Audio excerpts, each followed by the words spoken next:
pull up a chair. This is Off the Back Porch. Off the Back Porch with Sandy and Boomer is brought to you in part by Country Village Sporting Goods. Everything you need to get in the woods, the water, or to the camp is at Country Village Sporting Goods. Jason Hardy State Farm. Like a good neighbor, Jason Hardy at State Farm is there. And Larry's Pizza in El Dorado, home of the Double Pizza Parade. 20-plus years of bringing you the most important and latest information with local happenings, news, sports, opinions, and probably an attempt at humor. Also brought to you in part by Davis Farms Country Market. For farm to table fresh, it's Davis Farms Country Market. Cook's Body Shop. Chances are it will happen. And when it does, look to Cook's. Murphy Arts District. For the latest information on concerts and events, go to eldomad.com. Recorded live from Main Street Pizza in historic, beautiful downtown El Dorado, Arkansas. With a history of being the voices you trust. This is Off the Back Porch with Boomer and Sandy. Or Sandy and Boomer. Or two old guys you've known for a long time, whatever. And now your hosts, Troy, Boomer, Barrios, and B.A. Sandy Sanford. Hey, and welcome to another edition of Off the Back Porch with Sandy and Boomer. And here we are, Boomer, at our favorite place, and that is Main Street Pizza. Yep, where the locals come to eat. And, you know, we did something different today. We had sandwiches. We had sandwiches. I had the Wildcat chicken. And I had the buffalo hog suey. Hog suey something. Yeah.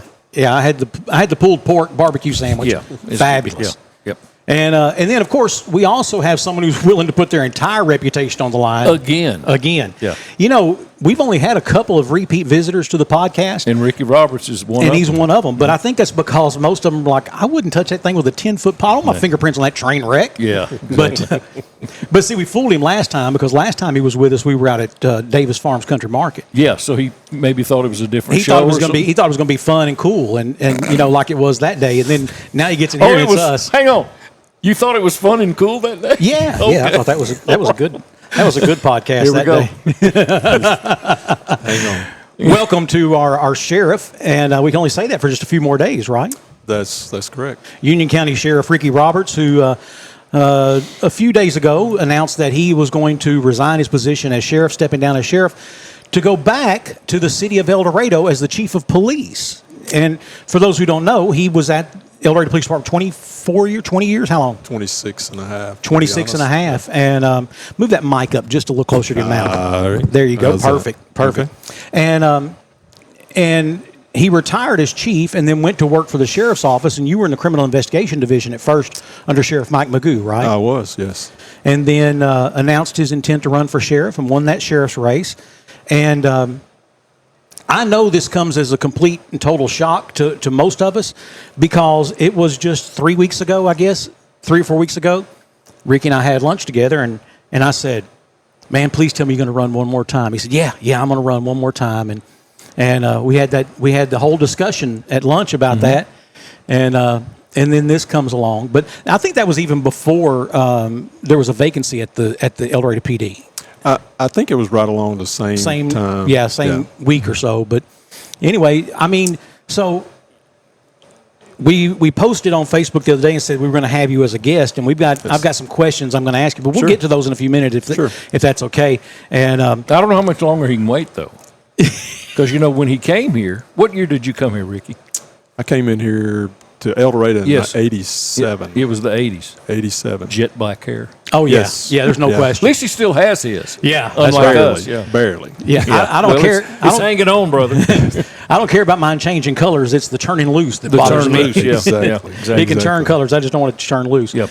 Well, Boomer, I thought we'd start off the podcast today, and Ricky, I'd like for you to join in as well. And that is poor old Arkansas. Once again, shoved to the back of the relevance bus. And by that, I mean, right now, as of this moment, when we're recording this here at Main Street Pizza, there are 9 Power 4 college football head coaching positions available. Yeah. There expects to be as many as 13 within the next 2 weeks. Yes. Wow. And so ESPN and USA Today both have done a list, a ranking of the top 9, because that's what's open right now, 9 positions And where they rank? Now, We know where this is going. here are the criteria. Same thing as being overweight. This is not one of We're those, way up there. This is not one of those lists where you expect it to be good, right? That's right. Man, they just came out with a list about the SEC, and it's going to be so great happy. for Arkansas. We're happy with it. But according to both USA Today and ESPN, who did separate polls, Yeah.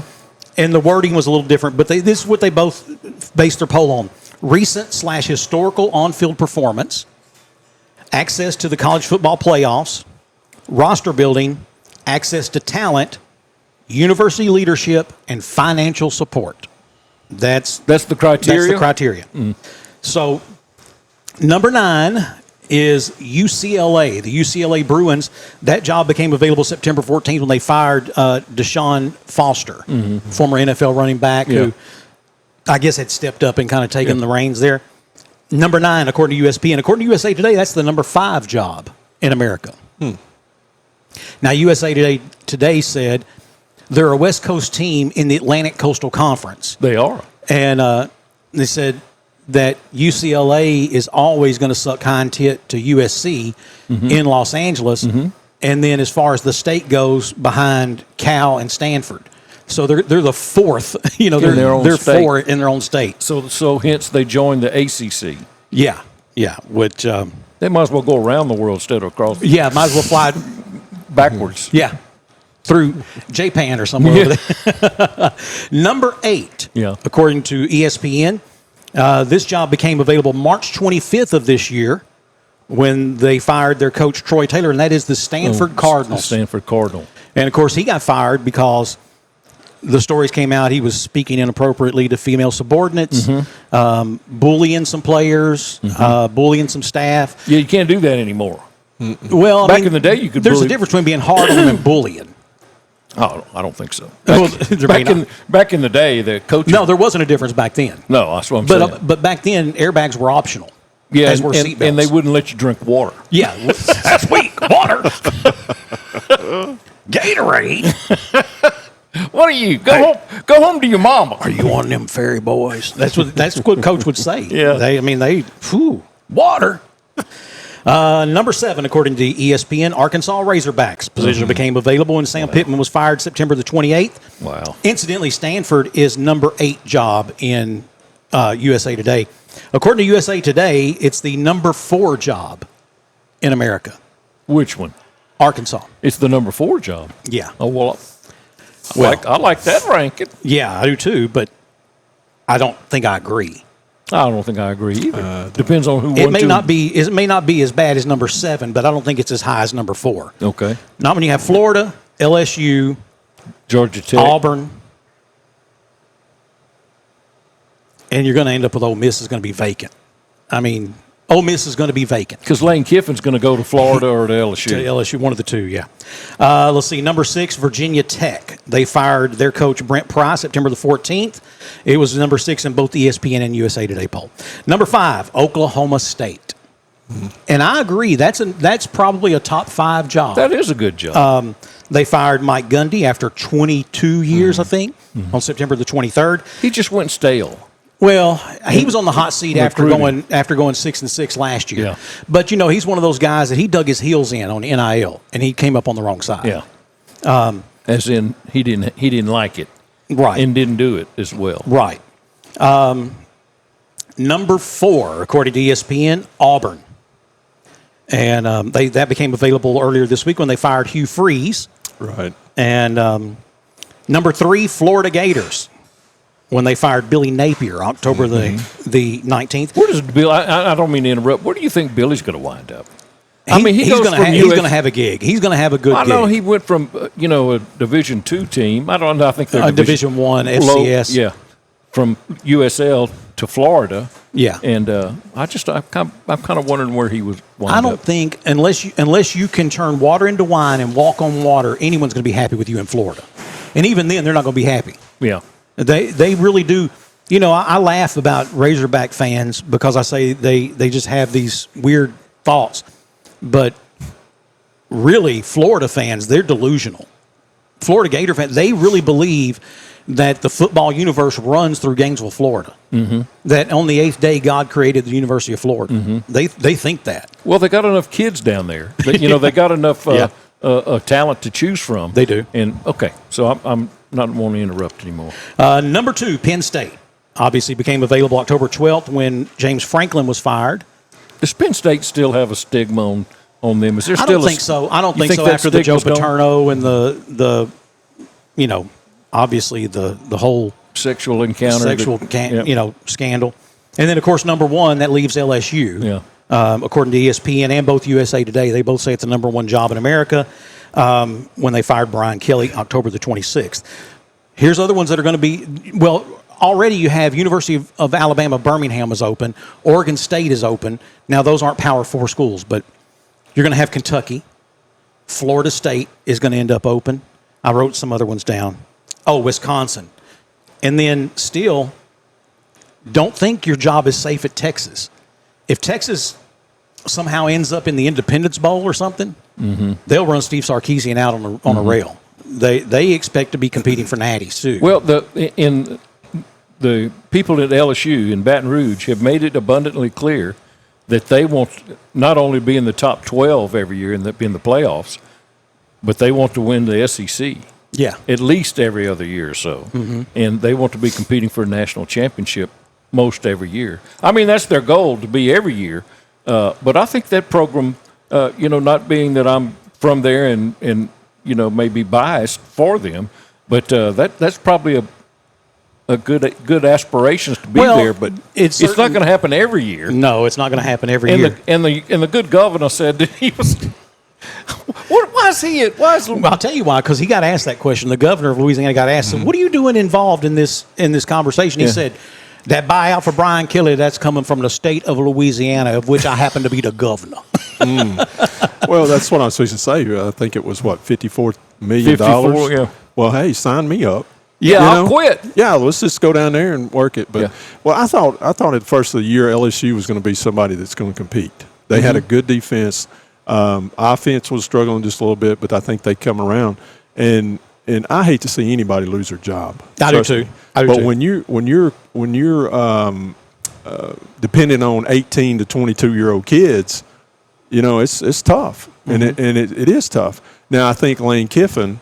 I think with the money that Florida's probably throwing him, I kind of want to check him and say, well, what are you thinking? $13 million a year to be a coach, but then he may hold out for LSU. And, there's a report yesterday. Report yesterday came out, said LSU was offering $14.8 million. Oh, wow. Okay. That's what they were prepared to offer to Lane Kiffin. Now, I kind of like Boomer's strategy, and that is let's get him right there as one of the top paid college, whomever it is, right? College football coaches in America, 12, 13 million, whatever it is. You win the SEC, we're going to give you another $4 million, $4 million. Yeah. You win a natty, we're going to give you $7 million. Mm-hmm. So you win the SEC and a natty, you can make another 12 on top, and you be $24 million, $25 million. Hello, that's performance-based outcome. Yeah, that's the whole world should run on that. Our government doesn't, That's why it takes 2 weeks to get a letter sometimes. But they say that won't work. I don't know why. The pundits are saying that won't work. You can't play it like that. But I can tell you, I can write a contract that you're not going to get $54 million if I fire you. That's right. And then it goes on and on, Ricky. Yeah. Not at LSU, but a bunch of places. Jimbo Fisher. Yeah. Jimbo Fisher is still being paid to this moment. I believe we figured it up, $16,800 per week. Yeah. Good to not coach. Yeah. Yeah. Sign me up for that. Sign me up. Yeah. Yeah. Put me down for that. Wow. And it's crazy. And Saban said that with the NIL and the climate and the way football runs today through college, it's just not the same. Yeah, he doesn't. He does not want anything to do with the NIL. He said used to you could go into a home and say, "Listen, we've got great facilities. Your son's going to like it. We've got great staff. We've got doctors. We're going to take good care of your son physically. And listen, we're a family down there, and we want to make a man out of your son, and yada yada. Teach him how to do his laundry. Teach him how to do his laundry, and be a good person. And besides, play football and have a chance to go to the NFL."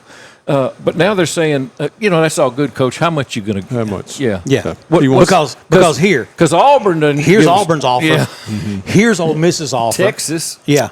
Yeah. And then it's so many games. How many? You got to pay for my family to come to so many games. Yeah, and that's- you got to put them up in a motel. You got to fly them out. Not Then a you gotta motel. or Not whatever. A Yeah. hotel. Hotel. The Yeah. whole hotel. Yeah. But I mean, it's just gotten ridiculous, is what It it has. has, and it's really hurt college football. Now, I think. I do agree. too, I Ricky. totally agree with you. But what was happening, It was underboard. It was under that the was table. that was wrong. And Boomer knows this because he was with me. He and I are playing golf one day with a booster from the University of Arkansas. That guy's in the cart with me. We're riding along and his phone rings and he answers it. Now, I happened to see what it said on his phone when he answered it. It said DMAC. There's only one DMAC I know. Exactly. And he's like, yeah, it's fine. Yeah, that's fine. Just go by. Just go by the house there. Blah blah blah blah blah. He hangs up and he calls his then fiance, and tells her, "Hey, T-Mac is going to come by in a minute, and there's an envelope on the bar. Just hand it to him." And he hangs up and he looks at me and says, "You didn't hear any of that." And I was like, "Man, look, no, I'm not. My thing is how many millions did the University of Arkansas make selling that jersey with a number 5 and it said Darren McFadden or D. McFadden on the back of it? Millions. I remember when he was being considered for the Heisman, there were people who had bought shirts earlier in the season, never wore them, and were standing outside of the stadium in Little Rock when we had 2 games a year back then, I think, standing outside the stadium in Little Rock and selling those DMAC jerseys for $3,000. Now, that wasn't the university, but how many millions did they make? How many millions did they make putting his face on billboards and on every sheet of paper that got sent to donors and on and on and on? How many millions? And this kid's having to borrow money to go check on his sick mama? No, that's wrong. That's wrong. Well, but yeah, and I agree. But it's gone way But beyond. the pendulum has swung way too far the other direction. We're going to have to there's going to have to be something done by the NCAA to where it's more Well, the equitable. NCAA doesn't have any teeth anymore. Every time they try to do something, the courts yank it out from under them. Yeah. And so I don't know if it's, God forbid, it's something Congress gets involved in. You talk about a cluster. Y'all want to see a dumpster fire? Yeah, Let Congress get involved in it.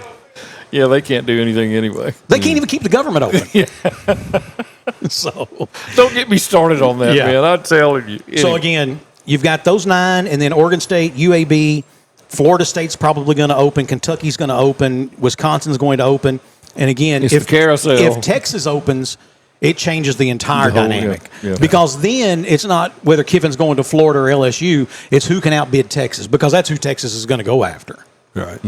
They went after Saban, and he was at the end of his career. And he didn't want to go anywhere else. Yeah. But I mean, God Almighty, could you imagine how insufferable Texas fans would be if they had Saban? But Texas has like the 8th most biggest economy in the world. In the world, yeah, that's right. over several countries. Yeah, but they're not all Longhorns. That's the thing. You got Texas Tech, you got A&M, obviously, you got Baylor, you got SMU. There are plenty of schools in Texas that suck up a lot of that money. So it's not like the University of Texas has just a. And I'll tell you, never shall the twain meet when you talk about Aggie and Longhorn fans. Oh no. You think Auburn and Alabama fans are rowdy to each other. Get them Aggies and them Longhorns together and see what happens. Yeah.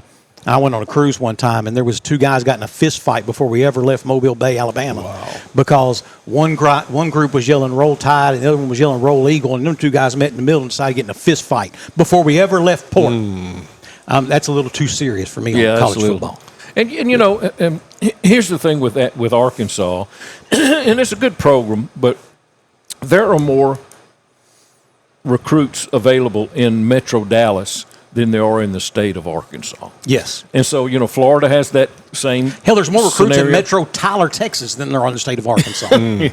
I was at an event, a dog event, with a guy from Chicago, and he was in Arkansas, and I said, "What are you doing down there?" Anyway, long story, but we were talking about elections, and he said, "Well, this is the whole state." I said, "Brother," y'all got more more people in the city of Chicago In the city limits. than they are in our entire state. He said, what? I said, yeah, we're like 3-something million. Yeah, right at And 4. Chicago's 5 or Yeah. more. Wow. Anyway. Yeah. So it's just a matter of availability. Arkansas has to get all the kids in Arkansas that are 4s and 5s. Yeah, which there's only a handful. Yeah. But you got to You get got them. to get them and then go steal some Then from you got to go to Texas. Florida and Georgia and Texas and steal some of those. Yeah. It's very rare you're going to steal somebody from California, Yeah. but it Anyway. does happen. Anyway. It does. Bobby MFP, though, if anybody can do it, he can go get them from wherever. So, got a game here we'll play. How about this, guys? All right. Either or. You have to pick one. Okay. Okay? This is for Arkansas. we're We're not still thinking on LSU. sport- we're still on We're not sports. thinking LSU, okay? Arkansas coaches search. You can have James Franklin or Lane Kiffin. At Arkansas? Yeah. I'd probably pick Franklin. I would pick Kiffin. Okay. A lot of people don't like Kiffin. I He's don't. a coach. I mean, Yeah. he can coach. I agree. I don't like him either. I don't. But I don't like him. He's comes across arrogant a lot, but he can coach. yes. Okay. All right. But You- my thing is, he may coach the first quarter, and then somebody else calls him. He may go coach them the second half. Well, I mean, he's gonna go. He's gonna well, go. now I think that warrants some criticism because of what he did to Tennessee. Yeah. yeah. He was fired at USC, so can't hold that against him. And then he was a coordinator at Alabama. Just you knew that was until a job opened. Mm-hmm. But since he's been at Ole Miss, he's not sniffed around anywhere. Okay. Do I think there's a snowball chance of us getting No, him? no. So Not even no. Okay, you can have Hugh Freeze or Brett Venable. I'm Hugh. Okay.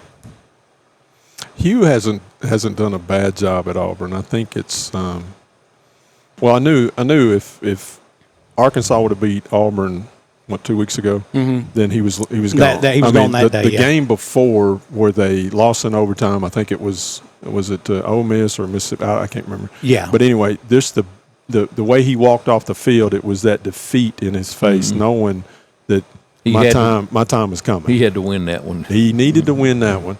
But then when he beat Arkansas, okay, they said, well, we'll let you stay one more week, and they finally got him. He was at Arkansas State for a while, and I think he did well up there. I wouldn't have a problem with Hugh Freeze. I know there's going to be a lot of Arkansas people that doesn't want him and doesn't like him, but My whole thing with Hugh Freeze is where has he been successful? yeah. That's the only thing. He doesn't have a track record of success.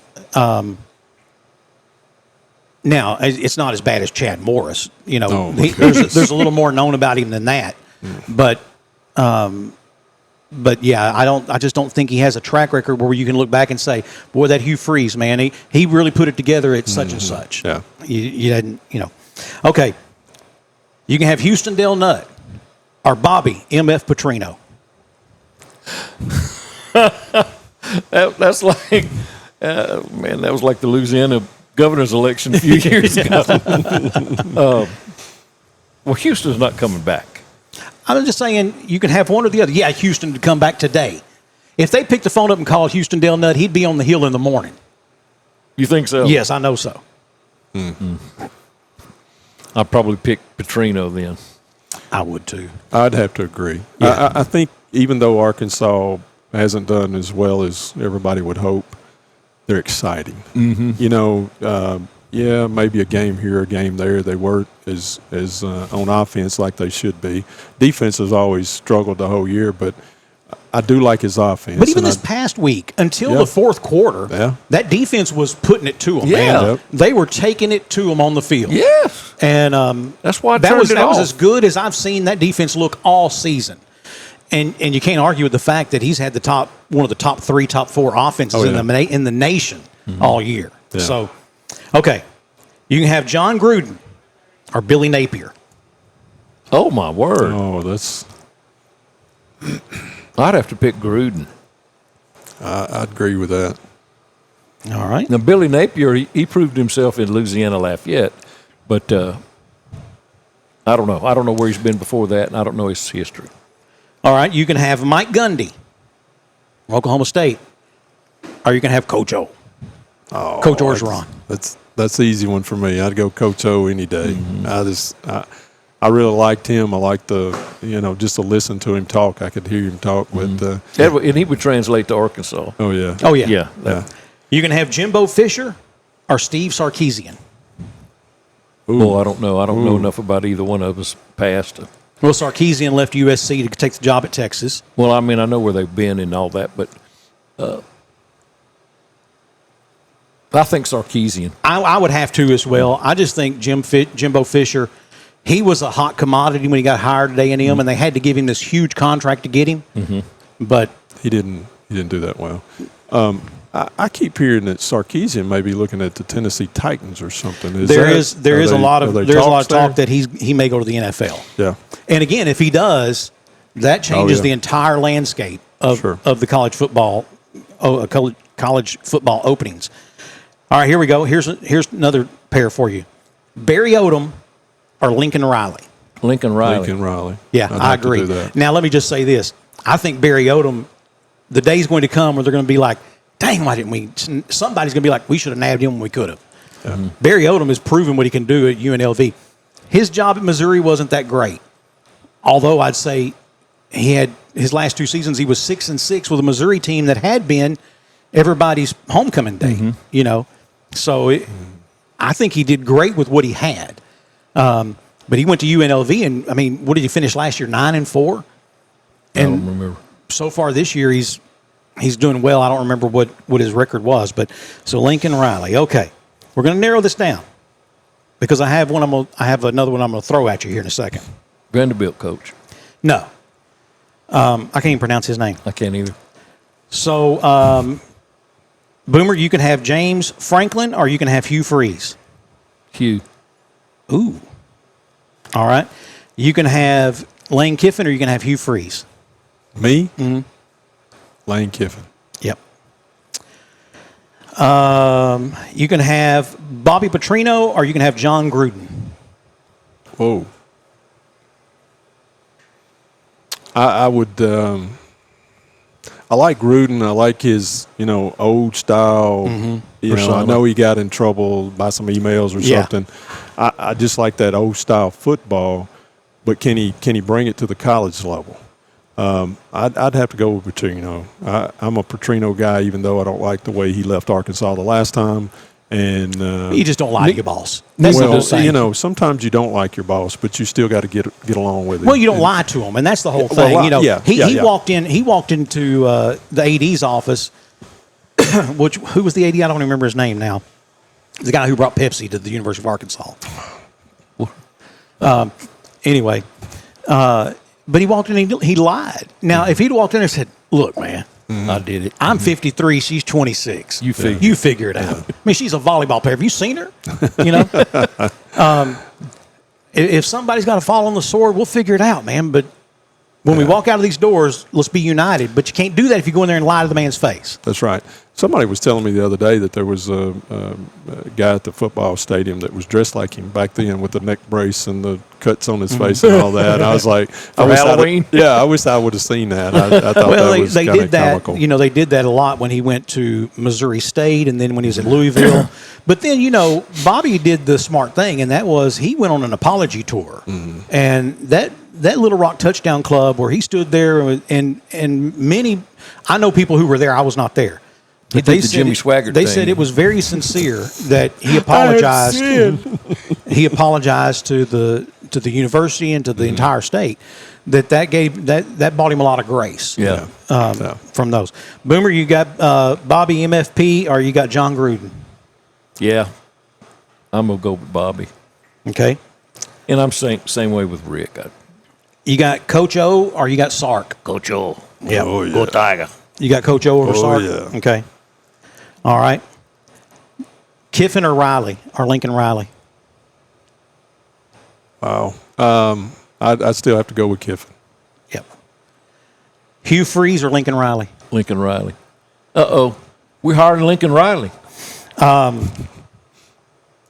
So that leaves you with this choice. Mm-hmm. Because tell me I'm not a mind reader. I knew you were both going to end up with Bobby MFP. Okay? Mm-hmm. So now you have Bobby MFP or Lincoln Riley or Bobby and Lane Kiffin. But let me throw this caveat in there. You can have Bobby Petrino's offense and Coach O running the defense. Oh, wow. So a combo of Bobby and Coach O or Lincoln Riley or Bobby and Coach O and Lane Kiffin.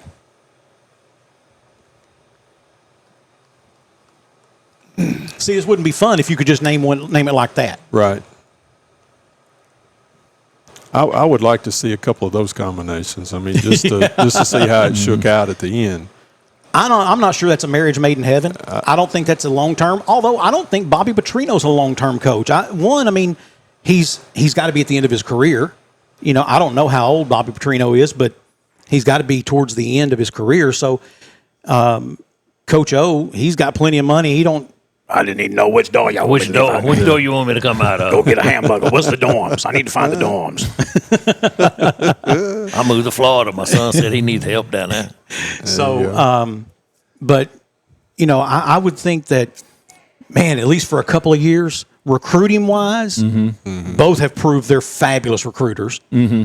And then just the scheme of the game-wise, both have proved they can call a game. So, now, can the two of them keep their egos in check enough to stay out of each other's way? That remains to be seen.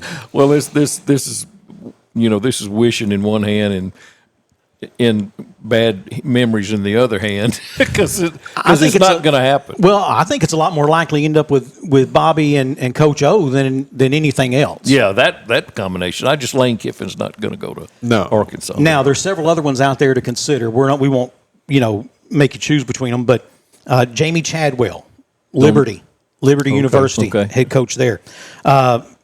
Brian Kelly's on the list. He's going to land somewhere. It's not like he's not going. It's just not like, oh, well, I can't coach anymore. Well, Brian Kelly, the whole reason he came to LSU is because he wanted to win a national championship. So he's not going to go to Arkansas. No, he's not going to Arkansas. I'm just saying he's going to end up somewhere, and that's going to change the dynamic of who's hiring whom. Jay Norvell, Colorado State. He's going to be available. Mike Norvell from Florida State is going to be available. Dan Mullen. Who's at Clemson? Oh, Dabo Swinney. Yeah, that's him. Dabo Swinney. He's he's not necessarily happy. He and Lincoln Riley, they're not on the hot seat, but neither one of them are really happy with their gigs right now. Let's see. Dan Mullen. Dan Mullen is actually at UNLV. Barry Odom, I think, is at Purdue. I said UNLV, but I think he went to Purdue. But Dan Mullen, here's his coaching record, by the way, because this is who I think would be a good fit at Arkansas.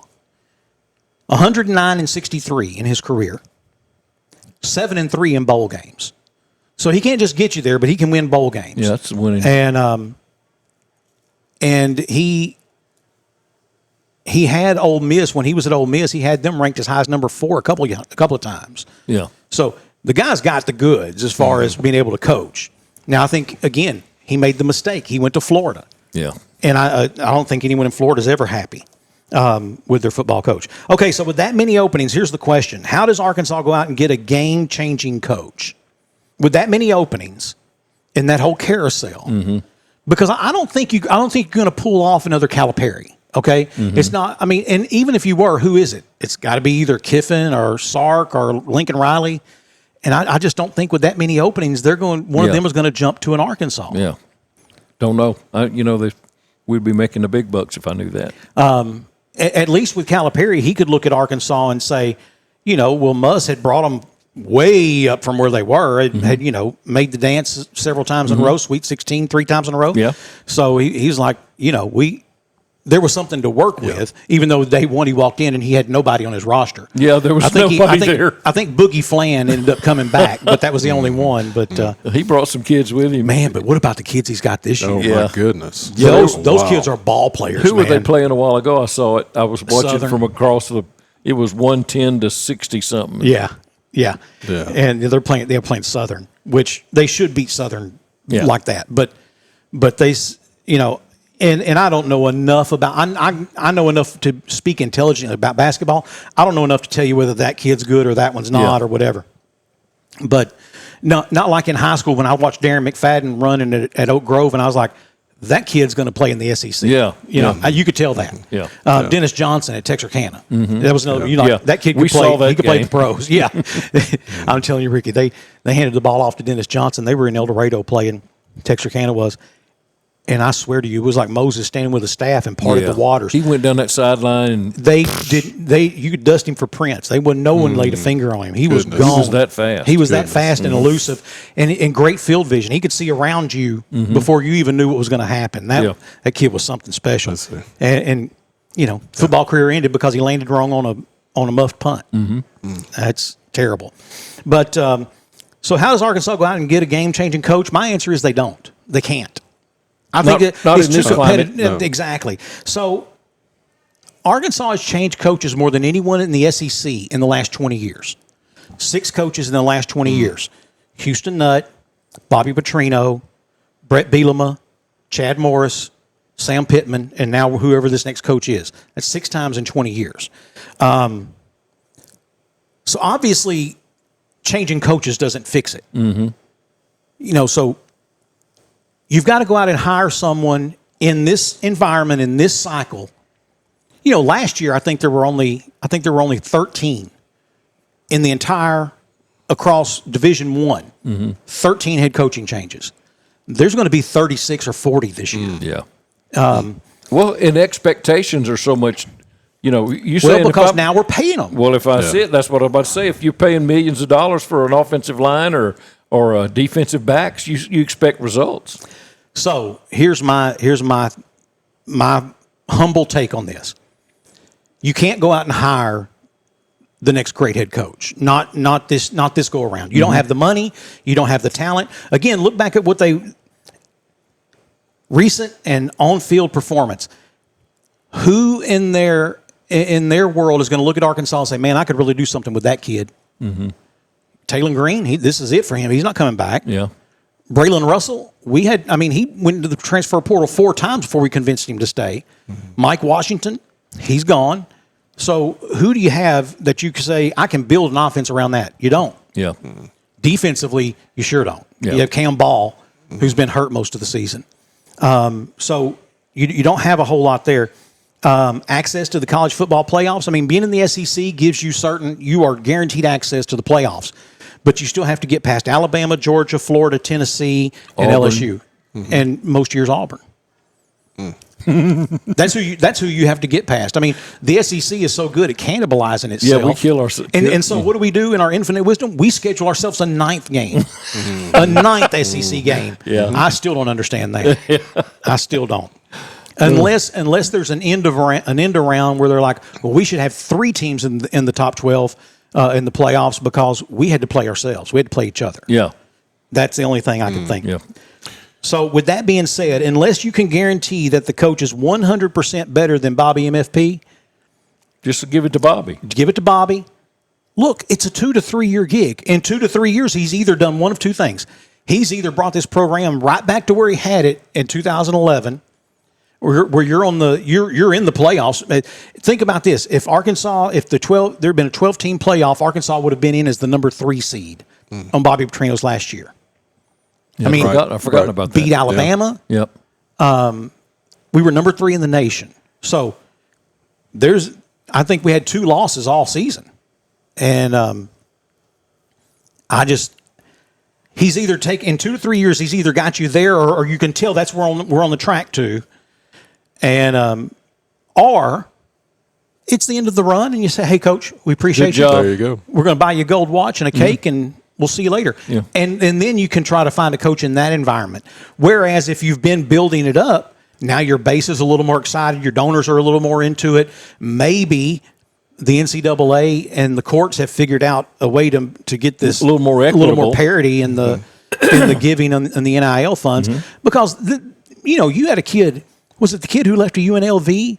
He was the starting quarterback, Yes. and he left before the season ever started because he said, they promised me $1 million and I hadn't got it. Right. At what point is the quarterback at UNLV worth $1 million? Yeah, and then the kid that replaced him come in and I took the team to great wins, and Yeah. it was unreal at what they. Well, again, that's Dan Mullen. Yeah. Dan Mullen is the head coach, so- but to me, it's like the kid from Tennessee, yeah. Igamaluvoa or whatever his name was. He was like, I should be getting $4.5 million a year at least. Like, why? Where did that number come from? At least within the NFL, when it's free agency, you say, okay, well, wide receiver X got a 4-year, $30 million, and I don't even know, $30 million contract. And I'm better than him. And my stats, I'm Pro Bowl more than he has. My stats are better. My team has gone further into the playoffs, so I should be being paid more than him. There's at least a comparison. There's no comparison. It's the Wild West out there right now. It's just Arbitrary numbers. Well, when they talked about Arch Manning could have demanded up to $15 million to go to a college. Now, to his credit, Cooper, his dad, said there will be none of that. We've got money. He don't need it. And no. So it wasn't about the money. Yeah. But $15 million when the kid was just a high school quarterback. He's a high school quarterback with a great last name. He's just getting his feet under him. Just now. Yeah. But he was sitting on the sidelines making more money than most of them that was out there playing. He's making more money than the three of us at this table. Oh, yeah. He was waving it. Yeah. Well, they always say the most popular guy on campus is the backup quarterback. Yeah. He's always the most popular guy on campus. And it's just like I know some preachers, they won't have an outside preacher come into their church. If they want to have a revival, well, Deacon so-and-so, he used to pastor, and he can hold the revival. They don't want any other preachers coming around because they don't want anybody, they don't get any ideas. Yeah. And, but anyway. So I say you give it to Bobby P., give him 2 to 3 years. Let's see what it looks like after that. I'm for it. I noticed one of those coaches that you don't have on your paper. Oh, yeah? Gus Malzahn. So if the coach at Florida State gets canned or leaves or moves on, what does Gus Malzahn do? Now, coming to Arkansas, I don't think he's coming to Arkansas. I think the bridge has been burnt, and I don't think it can be repaired. Our most viral clip from this podcast was from about 6 weeks ago when I said, or it was a week after Pittman was fired, and I said Gus Malzahn will never be the head coach at Arkansas. Right. And it's not because I don't like Gus. I like the heck out of Gus. I do. But it's that there's so many Arkansans who don't. And I think you would see a divide like we had never seen. Well, I think he's going to be in the mix for some of these jobs. He will Maybe be. not the Power 4, whatever, but he's going to be a head coach again one day. He and will. He's going to work himself right back up, and maybe he'll get it. Do good things. But again, I still go back to where has he been as the head coach? Because I got taken to task on that. Where has he been that he has a proven track record of success? Springdale. Yes, he won. Exactly. I said Shiloh. Shiloh, yeah. Yes, he won a national championship at Auburn as the offensive coordinator. But who was their quarterback? Do you remember, by the way? Cam Newton. And Gene Chizik was the head coach. I could have coached them to a national championship win. And I'm an idiot. In case you were wondering, I am. Huh? Yeah. Okay. So that and then of course they run Chizik off and they bring him back in, and he had a good year or two, I think, with Chizik's recruits. Yes. But then when they were the bottom fell out. Yeah. And so they run him out of Auburn, and of course now I got to say this. He played that Arkansas job to his favor when it was between when they fired that high school coach out of SMU, Chad Morris, and before they hired Sam Pittman, he played that perfect, man. He used that. Auburn ran in there and gave him a big check real quick to keep him. And that's what Rhett Lashley just did at SMU. Yeah. That's why Rhett Lashley's name wasn't on this list, because he just signed a huge contract extension. I think he's going to be paying $12.8 million a year. Oh, wow. At SMU. Wow. Now they got the money. Yeah. Never mistake that. Never mistake that. Them Southern Methodists. It ain't them United Methodists. Ain't them open hearts, open doors Methodists. It's them Southern Methodists. Oh, man. So, my daughter was offered a scholarship to SMU, and so we go over there to look at it at school one weekend. She and we get there on a Sunday. We go out to eat, and we're walking on the little tour the next day, and I'm looking around, man, beautiful campus, heart of Dallas. And we're walking between buildings, and I just nudged her. I said, hey, kid. I said, look at that parking lot out there. She did. Yeah. I said, what do you think your car would look like parked out there? B&Ws. She said, they'd have it towed. That's exactly right. Yeah, that lot was full of Range Rovers and BMWs and Mercedes. And, I was like, look, if you're going to go somewhere where you're the poorest person there, you can go to Yale. Yeah. Yale's already offered. I mean, you can go to Yale, you can go to Duke. Yeah. When Duke offered her, I said, look, kid, I've always told, and I still believe this to this day, the name at the top of that diploma matters very little, unless it's one of those blue bloods, those Ivy Leagues. It's a Brown or a Stanford, a Harvard, Princeton, Yale, one of those. So I said, if you're going to have to go somewhere where you got to get on a plane to get to class, then let's make sure the name at the top really matters. I don't think Duke is going to matter. Yeah. Especially if you're talking about the Blue Devils? Especially if you're going to come back to this part of the world. Yeah. If you want to live in North Texas, Raleigh. then if you want to live in North Texas, go to SMU. If you want to live anywhere in Arkansas, go to OBU. Because I'm going to tell you, no one takes care of their graduates better than Ouachita Baptist University. They do a good job. And I think that's one of the reasons that they have the program they have at that school. Otherwise, tell me another little independent Baptist school that could have the success OBU does. And I'm not talking about just athletics. I'm talking about across the board. I mean, 4 years in a row named as the #1 college in America by Newsweek or U.S. News and World Report, whoever it was. But, 4 years in a row. Why? Because they've built a culture. So OBU takes care of their own. Yep. Now, I will say that the same thing goes to Texas A&M. A&M takes really, really good care of their graduates. Anyway, all that being said, you're right. I don't have Malzahn on the list. I think he's going to fit into one of those programs. To me, it wouldn't surprise me to see him end up at Kentucky, because Kentucky's going to they're going to fire their coach. He may not know it yet, but Jesus and us know it. They're going to fire that coach. Well, doesn't Florida play Kentucky this weekend? Probably. I think that's where it goes. So, yeah, that'll tell you a lot. That'll won't tell it? you. Yeah. That'll tell you a lot. So my whole point, all of that was, unless you can tell me that you can resurrect Bear Bryant or Frank Broyles, or you can go hire Mac Brown, or you can get Nick Saban out of retirement, I just think you have to let Bobby P try it, and let's regroup. Let's build up our capital. Here's the great thing. Everybody talks about Sam Pittman's buyout. It was minimal. What was it, $3 million? That's nothing. Hey, what would Texas A&M give to have a $3 million buyout? You know, and that was because we paid Brett Bielema. I still say to this day, Brett Bielema is a good coach. He's a great coach. He can't coach in the SEC. Yeah. He can't recognize the difference between SEC talent and its speed. That's what it is. Because let me tell you, those offensive lines of his now Sam Pittman was his offensive line coach. I give him that. But though, that recruitment of that offensive and defensive lines, he knew when to go out and get big bodies. He knew what to look for. But man, he couldn't tell you a 3-star wide receiver from a 5-star wide receiver from a 1-star wide receiver. Because he couldn't judge speed, he couldn't judge footwork. And even back then, one of the most disappointing things to me were there were a couple of kids who went to the University of Arkansas during the Bielema term, and they graduated basically with the same skill set they went there with. Wow. Now, they may have been stronger, but I didn't see an improvement in what I call tier 2 basics. There's the whole basics of any position, but there's also a second tier. So, you teach your kids, and when you're a baseball coach in the outfield, don't run with your glove out. That's basics, right? As you get kids who can play the position, now you're teaching them, which leg to have in front when you catch that ball, so that your throwing leg you're pushing off. Those are the kind of things that you just weren't seeing happen with Arkansas football under Brett Bielema.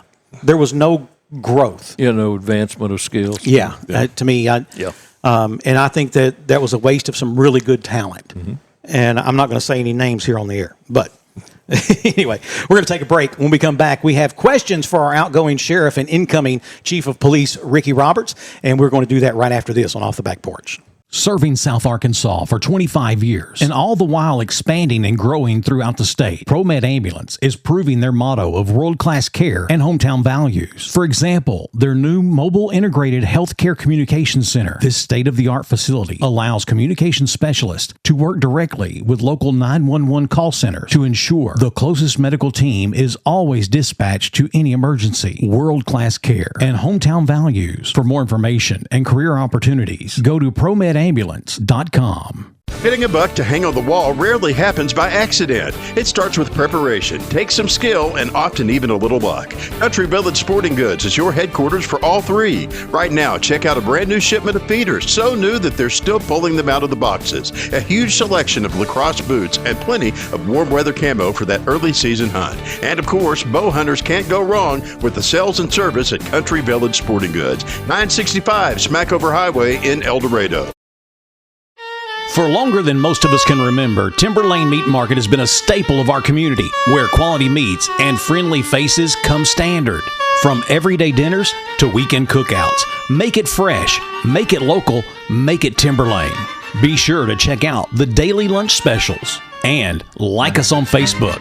Timber Lane Meat Market, 1336 West Hillsboro in El Dorado. Proud to be part of South Arkansas, and even more proud to be displayed on your table.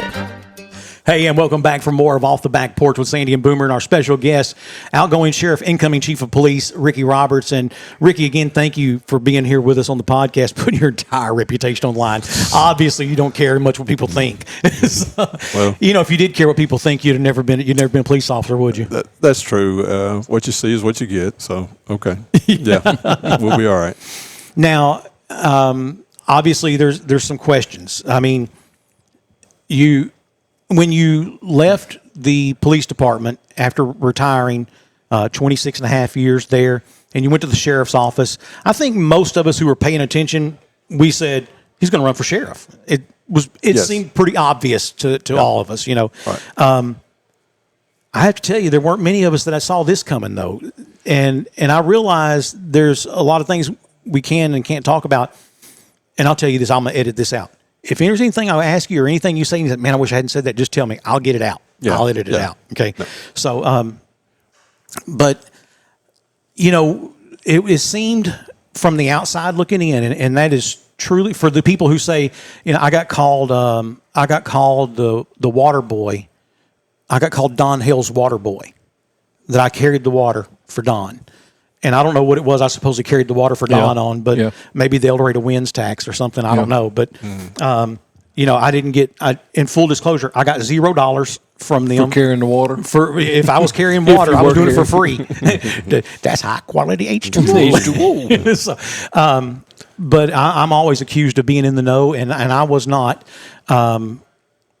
But obviously you met with the Civil Service Commission, and they made a compelling case to you to get you to come back to the city. Yeah, I mean, at first when it came open, I was thinking, I didn't even really think about it, to be honest with you. And then I was contacted, by a couple of people within the community and said, hey, would you be interested in it?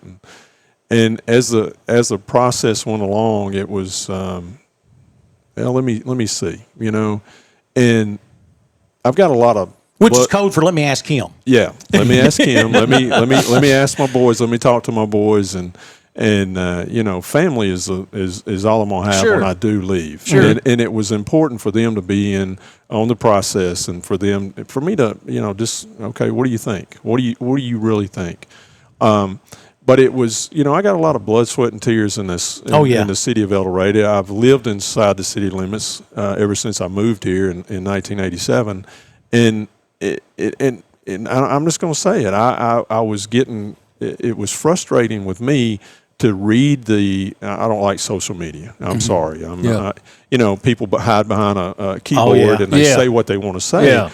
And they were, it looked to me like they were just beating up the police, and they were, a lot of negativity and a lot of this. And I'm like, guys, have you ever just thought about, okay, this Friday, all the law enforcement across the nation, we're going to go on a 3-day escape. Sabbatical. Whatever. Yeah. We're going to go on vacation for 3 days. And I guarantee you probably before the end of Saturday, you're going to be begging us to come back because of the chaos and the this.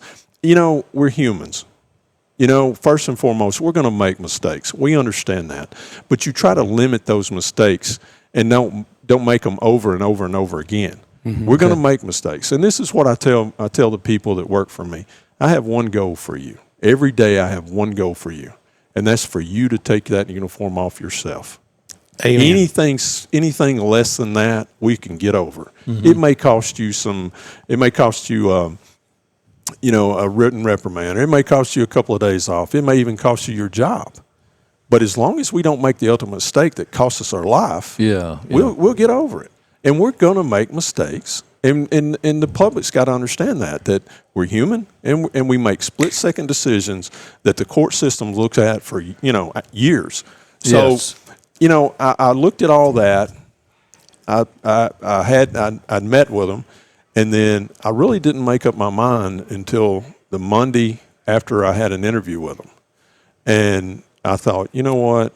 I know everybody out here is thinking they're not thinking it because I wasn't hearing it on the street, and I was getting phone calls and guys were calling me saying, "What do you think? You think I need to apply for it?" Yeah, apply for it.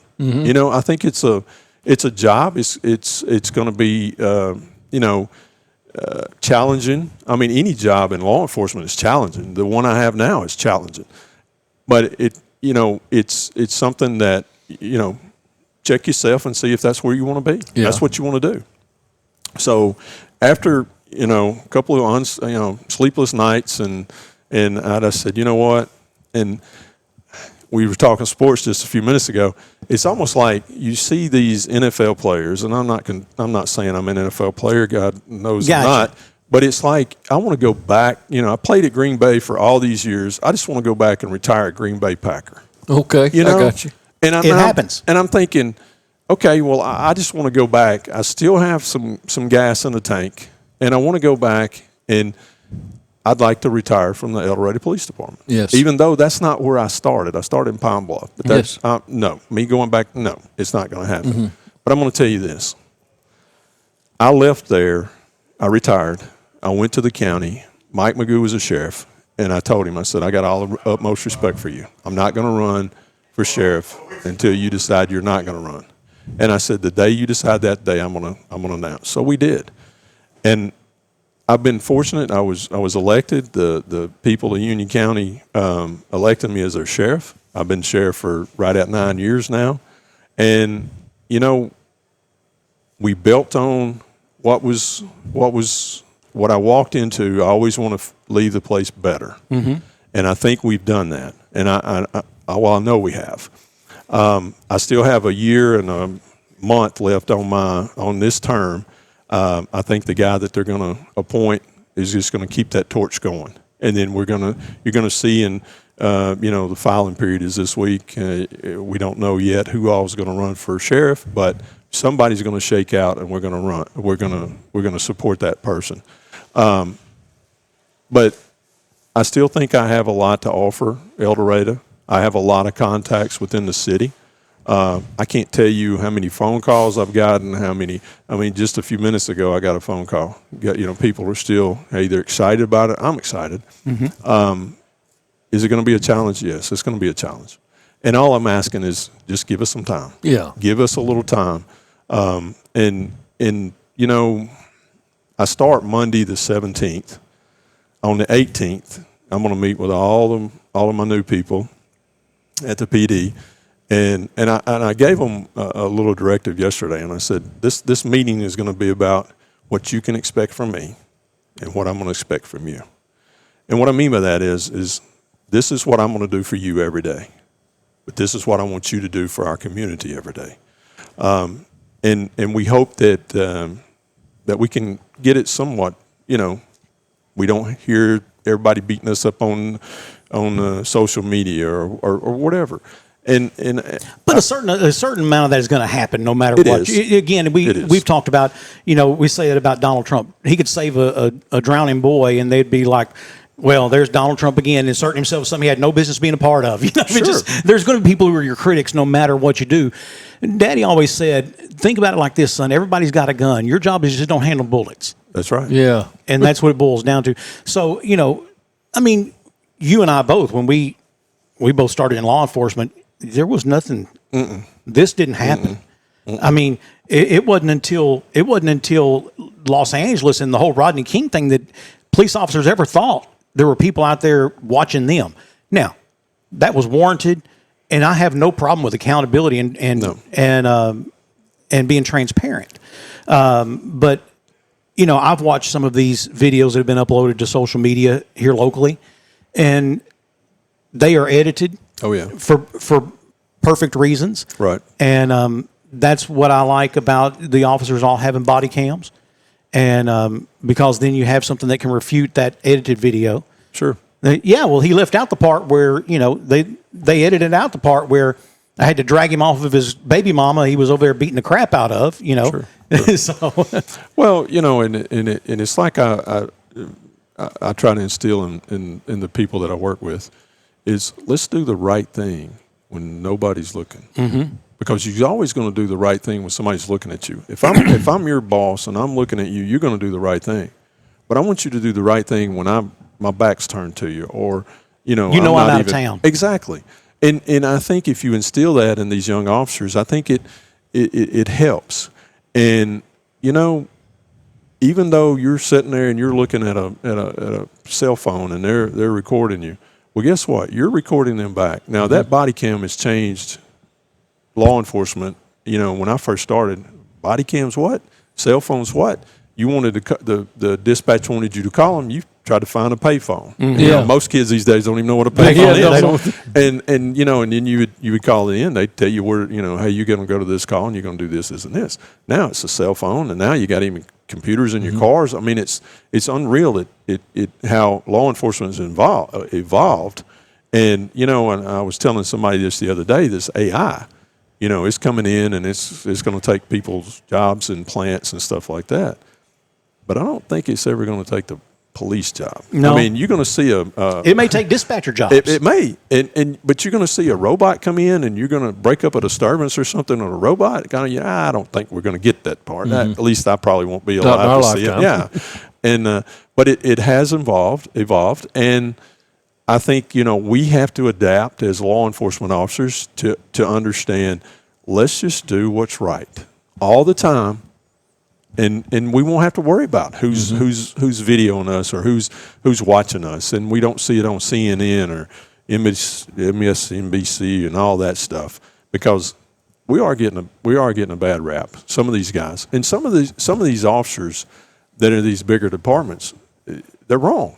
Just like the guy the other day that got found guilty of killing the lady with supposedly the hot water at the stove. Have you seen that? I've seen that. And when I first saw that, I said, he killed that woman. He killed that woman. That woman was not a threat to him. She wouldn't. But yet, everybody sits back and they look at that and they think we're all that way. That lady was having a episode, and we needed to do something totally different. And you know what? He got what he deserves. Yeah. And the bad apples like that, we got to get rid of them. We got to weed them out. We got to find out who it is. Let's make a difference in somebody's life, but let's make a difference positive. Yeah. We can make negative, things in people's life, like writing them a ticket or arresting them or do this or do this. But 95% of the people that we come in contact with is just like us. They're just out here trying to put food on the table, a roof over their head, their family's head. So let's treat them as such. Yeah. Not everybody's criminals. Yeah. Not everybody. And not everything's against the law. It's not. That's right. So I was a patrol sergeant, and I would tell my officers that worked with me all the time, I said, look, guys, there is nothing wrong with taking the cuffs off somebody. You pull up, you see what you see, you cuff people. I get it. Yeah, detain them. Yeah. But there's nothing wrong with them walking back and saying, now that I have the whole story, unclick, and send them on their way. Now, I didn't have to deal with nearly as much as some other officers with domestic issues and things like that. Sure. I didn't. I dealt some, but not a lot. I ran a DWI task force. Ours are pretty cut and dry most of the time. If we could find somebody, if I could find somebody who could come get you, or if we could switch drivers and you could go on your way, I was happy. Sure. I wanted to do that. But if not, then the consequences are what the consequences are. And but there's also told those officers that you're never closer to committing a felony than when you are armed and you detain someone against their will. Yeah. I mean, take the badge out of it, take that cover off of it, and you're armed kidnapping. Yeah. So if they're not under suspicion of you committing have a crime. you have to take into account every time that you put the handcuffs on someone. You have to. I mean, you're not associating guilt or innocence. That's not what it's about. And that was the other thing I used to tell them all the time. I said, look, it's not up to us to decide if they're guilty or innocent. And we can't. And I knew officers that they would go to court on a case and the jury would find the other way, and they'd be pissed and they'd be stomping around. You couldn't talk to them for a week.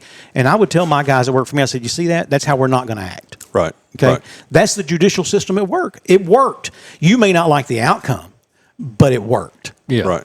Well, we try to instill in our young officers that let's just say a traffic stop. Before you reach over there and you flip that blue light on, can you win it in court? I mean, if it's a DWI, do you have him on video? Is he swerving? Is he, what is he doing? That's what you want to see before. You want to see him to be a danger of, citizens and oncoming traffic and this and that. But you got to start thinking about the court and am I right? Am I right in stopping him? Am I right in? Is there enough documentation to show it? Sure. And that's what the court system and the jurors and they want to see the videos, they want to see the body cams, they want to see, vehicle patrol videos. And that's just the way it is now. It's like if you don't have it on camera, well, it didn't happen. Years ago, when I first started, On your word. it was on our word. Yeah. If I said he was DWI or he was this or he was that, 9 out of 10 times they were found guilty. But now it's not so much. You got to have all your I's dotted and your T's crossed. He was driving left of center for Sure. more than 0.3 of a mile. Or he ran off the side of the road. Yeah. And you need to. We just got to get back to the basics and say, hey, this is what we're looking at. I've never been one for stopping somebody for I got to say this. My wife uses her signals on everything. I mean, she turns a signal on to pull in our driveway, which that's good. That's right. That's the way she was taught. But me, she gets on to me all the time about you didn't use your signal. You didn't turn your signal on. And I probably don't. But when we're out here and we're stopping people for not turning their signal on, but then after you leave that traffic stop and I follow you 3 blocks and then you turn and you don't use your, come on now. You know what I'm saying? I mean, we all speed. I mean, granted, okay, we speed. And other people speed too. But when you stop that person, you don't know what's going through their mind. They may have been told yesterday, hey, you late for work again. You lost your job. Yeah. And I said, you got to be a little bit compassionate about, hey, but you can also tell them this. Look, I'm going to be here tomorrow or I'm going to be here next week. And if I see you speeding again, I'm going to write you a ticket. Yeah. Well, guess what you do? You just take that body cam that from the day that you gave him or her a break. And then the next time when he comes through there and he's speeding, guess what? Yeah. Judge, this is what was a week before. This is what is now. And you're going to find that the judge will find them guilty 9 Every time. Yeah. And I mean, that's what we got to get back to. But as far as me going to the police department, man, that's probably one of the hardest decisions I've made in my law enforcement career. Really? And I may get a little choked up, but please don't. And my dad is he raised me in Rising, and he had a lot of influence in me and the way I turned out, and the way compassion and people. And my dad was a people person. Everybody in Rising knew him. Everybody. Anyway, he did a lot, but he passed away 3 years ago, and that was one hard for me. It was hard for me not to be able to take that phone and call him and say, "Hey, what do you think about this?" What do I do here? Yeah. And so that's been the hardest thing about this whole process.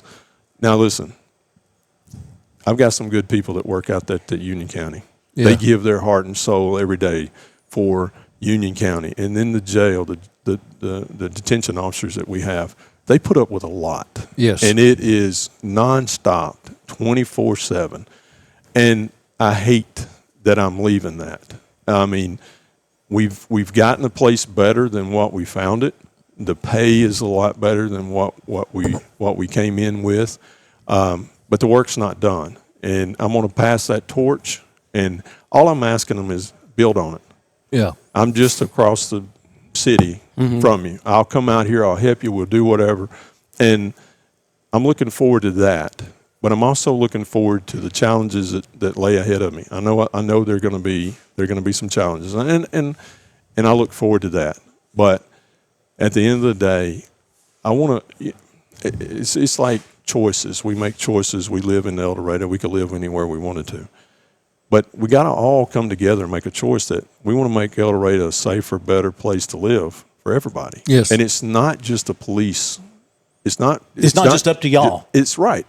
And it's going to take people to come and talk to us and give us information.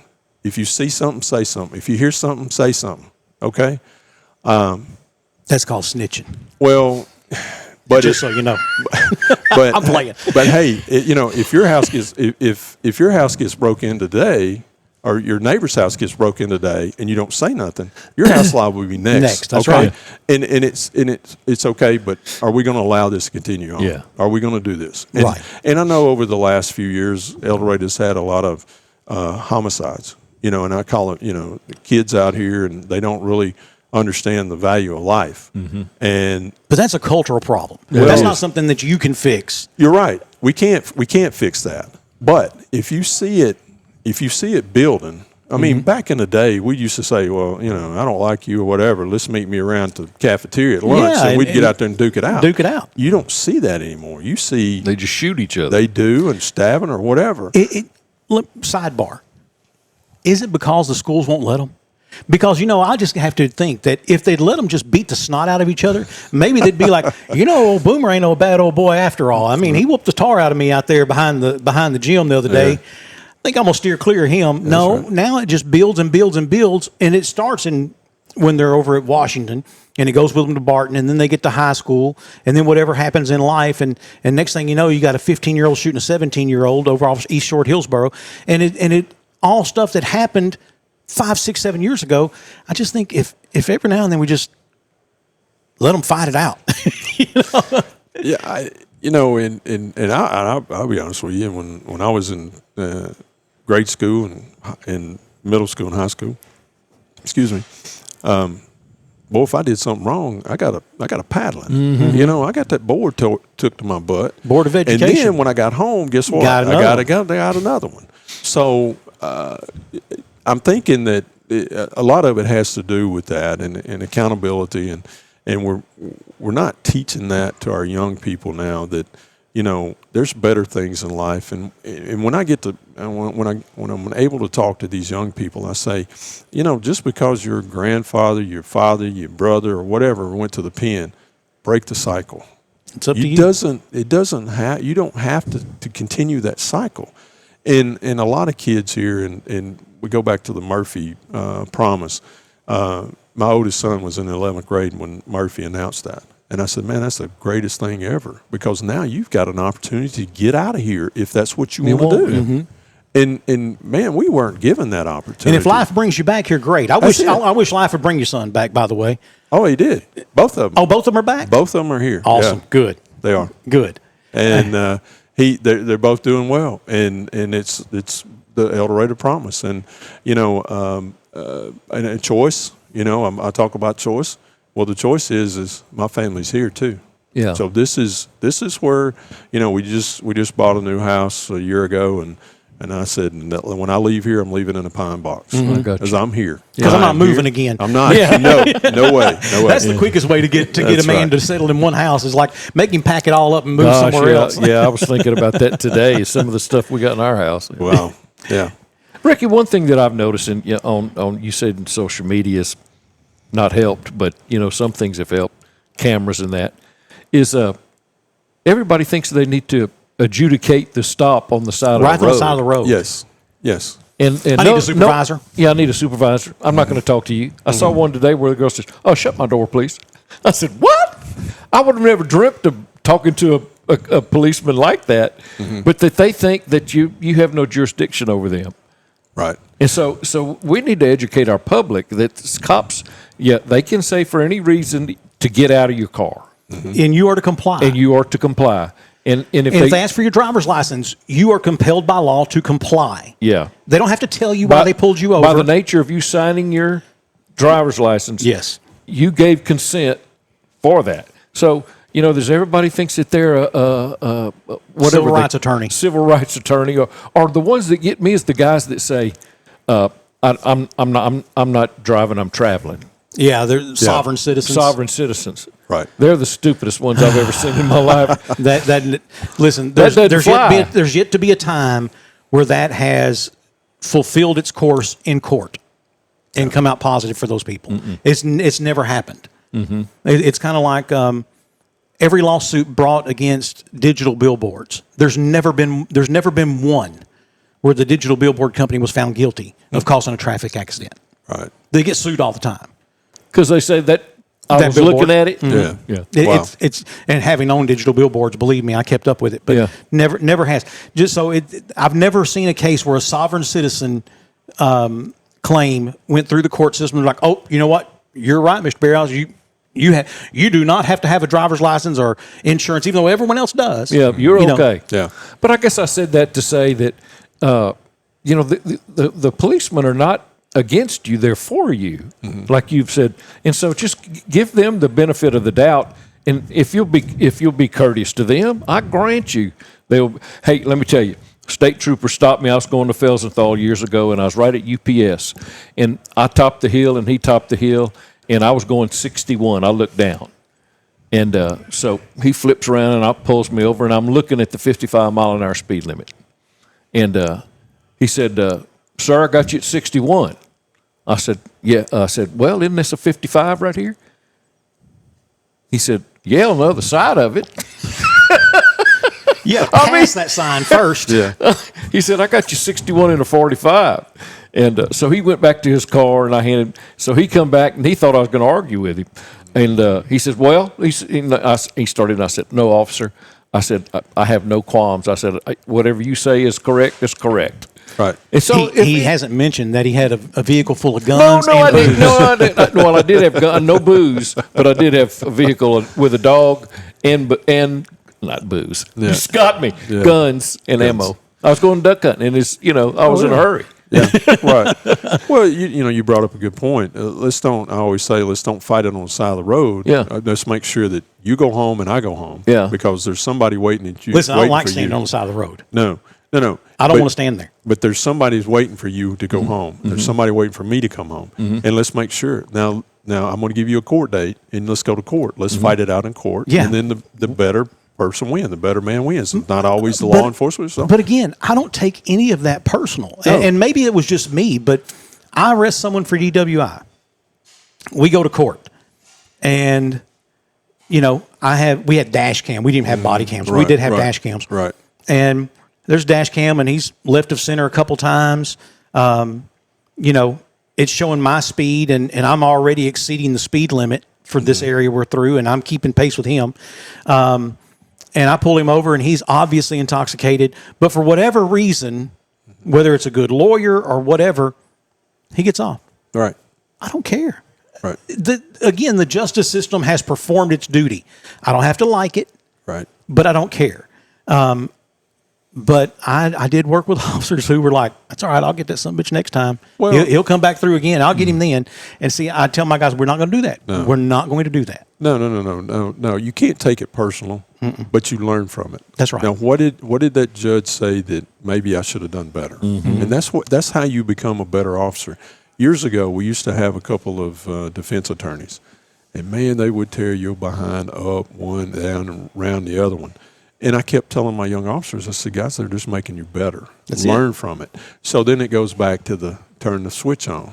Let me make sure that I'm going to be up against this attorney, and I know what they're going to be looking for.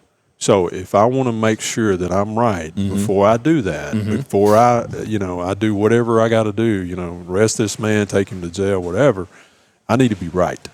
But driving is a privilege. It's not a right. Yeah, that's it. You don't have a right to drive. You have a privilege. And that privilege can be revoked any time. But when an officer pulls you over, just comply. You got to have your driver's license, your insurance, and your vehicle registration. Everybody ought to know that. Put it over your visor. That's where I have mine, over my visor. So it's right there. I'm not making a subtle move to a glove compartment or a console. Just right here. Right here. I guess I need to do that. That's where we're at. In some of these, I mean, I've been blessed. I've been in law enforcement for 41 years. 41 years. I have pulled my weapon twice to shoot somebody. And when I told them the third time and final time, they did what I asked. Nobody, no police officer ever wants to go through and have to use deadly force on anybody. You have to leave. You can't live here anymore. You're right. And 9 out of 10 times when an officer uses deadly force, even if he was proven that the force was necessary, he's done. He's done. He'll never get another job. Well, he leaves because he doesn't want to do the job again. And we have officers that have hard times with it because that's not what we come to work for. We come to work to help somebody, to make a difference for the better, not the worse. And we got to have that mindset.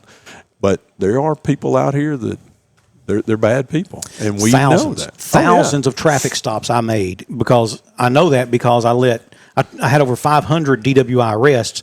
I let more than 500 go. Right. So that's more than 1,000 traffic stops there.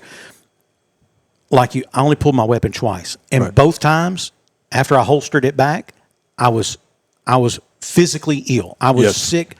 I actually vomited. Yes. And I had an instance where I had to pull my weapon twice in the past year, this year. And in the last, I'd say 13, 14 months. And both times it was the same feeling. And one was to protect an employee that had been accosted. And the other was a strange man hopped up in my backyard. And so I went back there to give him directions on how to get out. There you go. There you go. Ricky, of course, there are all kinds of things.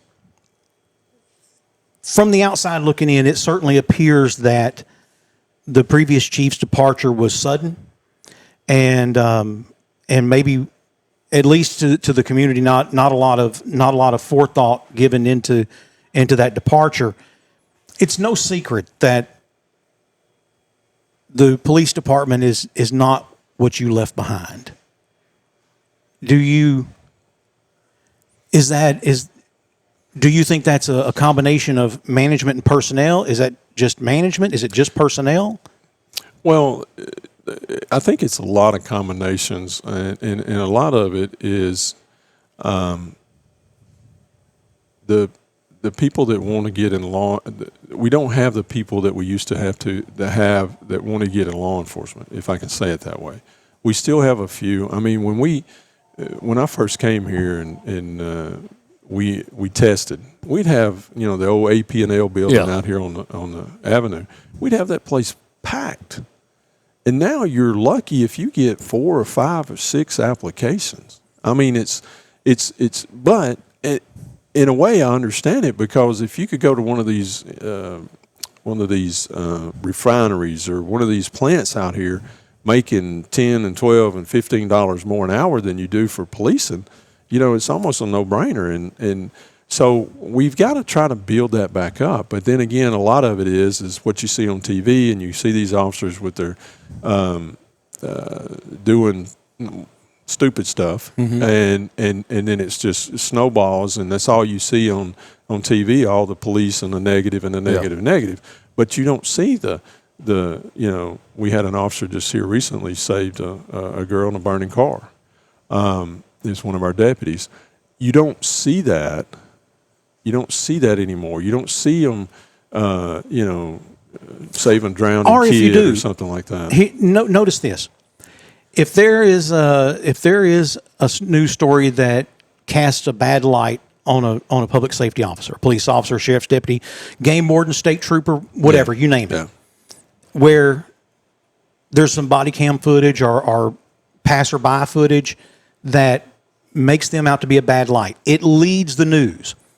If there's a story where 2 deputies go out and wrangle cattle to get them out of the highway so that this family of 4 coming down the road don't hit them and die, Exactly. Yeah. it makes the end of the news broadcast. Why is that? Because if it bleeds, it leads. Yeah. And it goes back to it's so much easier to fall into that trap of the negativity, the finger pointing, because if I can point out what the police do wrong, then it can excuse the way I act. Right. And but you mentioned it earlier. I mean, there was a time where if I got a spanking at school, I knew I was getting one. It wasn't a question. Exactly. It was just, I hope Daddy realizes that they wore my ham out pretty good at school, and there's no need to just beat it off of me because I'm getting a spanking when I get home. Sure. And I took wood shop in junior high, and the first day, Daddy said, I want you to go in that wood shop class, and I want you to meet that teacher, and I want you to look him in the eye, and I want you to thank him. And then I want you to tell him, teach you how to make a paddle and bring it home. And I did. You did. And that board of education was used quite often at my house because I'm dumb. I've told you this before. In case you didn't realize, I am an idiot. I had to learn it the hard way because evidently the easy way wasn't my chosen desire. Right. But now let's talk about, you said a while ago that you have great personnel out at the sheriff's office, and I totally agree. I'm a Scooter Bass fan, by the way. Oh, wow. Okay. Yeah, I'm the only one, but no, Scooter's got some fans out there. Yeah, I'm a Scooter Bass fan. He did me a solid. I won't say it on here, but I'll tell you about it. But let's just be honest. You're leaving because of the nurse, right? Out of the jail. Well, maybe. Maybe it's my wife is the nurse at the jail. It's a combination. Maybe she's attached to some of the. I mean, the jail is the jail. Come on now. Yeah. I mean, it is. I can't imagine 24/7, I cannot. 365. Oh, the hollering.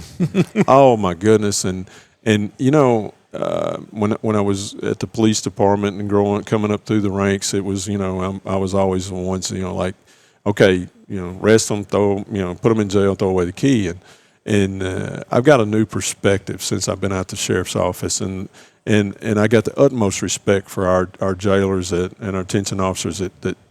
I mean, it's until you're there, you really don't know the magnitude of what they go through, and we've got people that are we're not a mental institution, okay, but we've got people in there that need help and need that kind of care. Yeah. Yes, and you hear the banging and you hear the hollering and it's nonstop. I mean, they just go and go and go and go, and it's got to work on your psyche. Yes, yeah. and you go home to that, but so I have the utmost respect for those folks, and it is because to be honest with you, I don't know that I could do it. Mm-hmm. I was up at the sheriff's department one day, and Ricky and I were talking, and he's like, well, hey, come on. And so we walked back in the jail. Now, here's the funny thing. Before we get back there, I'm hearing whoop, whoop. And I'm hearing all the beating and the banging and all that. But funny thing was, when the sheriff come walking through, it all just kind of silenced. Everybody just kind of started looking around like, I don't know who was making all that noise. I don't know who that was. Hey, listen, it sounded like church in there. It got quiet in there real quick. So, the high sheriff's coming in. But, it goes back to, listen, you're talking about, when you talk about jail population, I don't care if it's county jail or if it's juvenile facility or if it's a state penitentiary. You're dealing with people who obviously have a disconnect in making good choices. Yeah. And when my wife went to work at the jail, one of the things I said, look, I'm not going to pretend to give you advice on anything. I mean, one, every damn thing. Two, she's going to be a nurse, not a corrections officer. Yeah. And but I told her, I said, listen, treat every person you come in contact with inside that facility with respect as a human being. Mm-hmm. I said, if you can keep from it, never look at their sheet. Never know what they're charged with. Exactly. Because it doesn't matter to you. You stay safe, keep your head on a swivel, but treat everyone with respect. She was pregnant with the princess. when she went to work out there 10 years ago. Wow. And she'd only been there a short amount of time. And if I'm remembering the story correctly, the power went out. Well, the fail-safe is within a few seconds, the generator's going to kick on. Well, it didn't. I don't know if you know this about jail or not, Boomer, because you've never been. I have a couple of times, actually, before I knew Jesus. But they know windows. It's dark. When I say dark, I mean dark. Slap dark. Yeah. And so she's in the hallway with a med cart when the power goes out.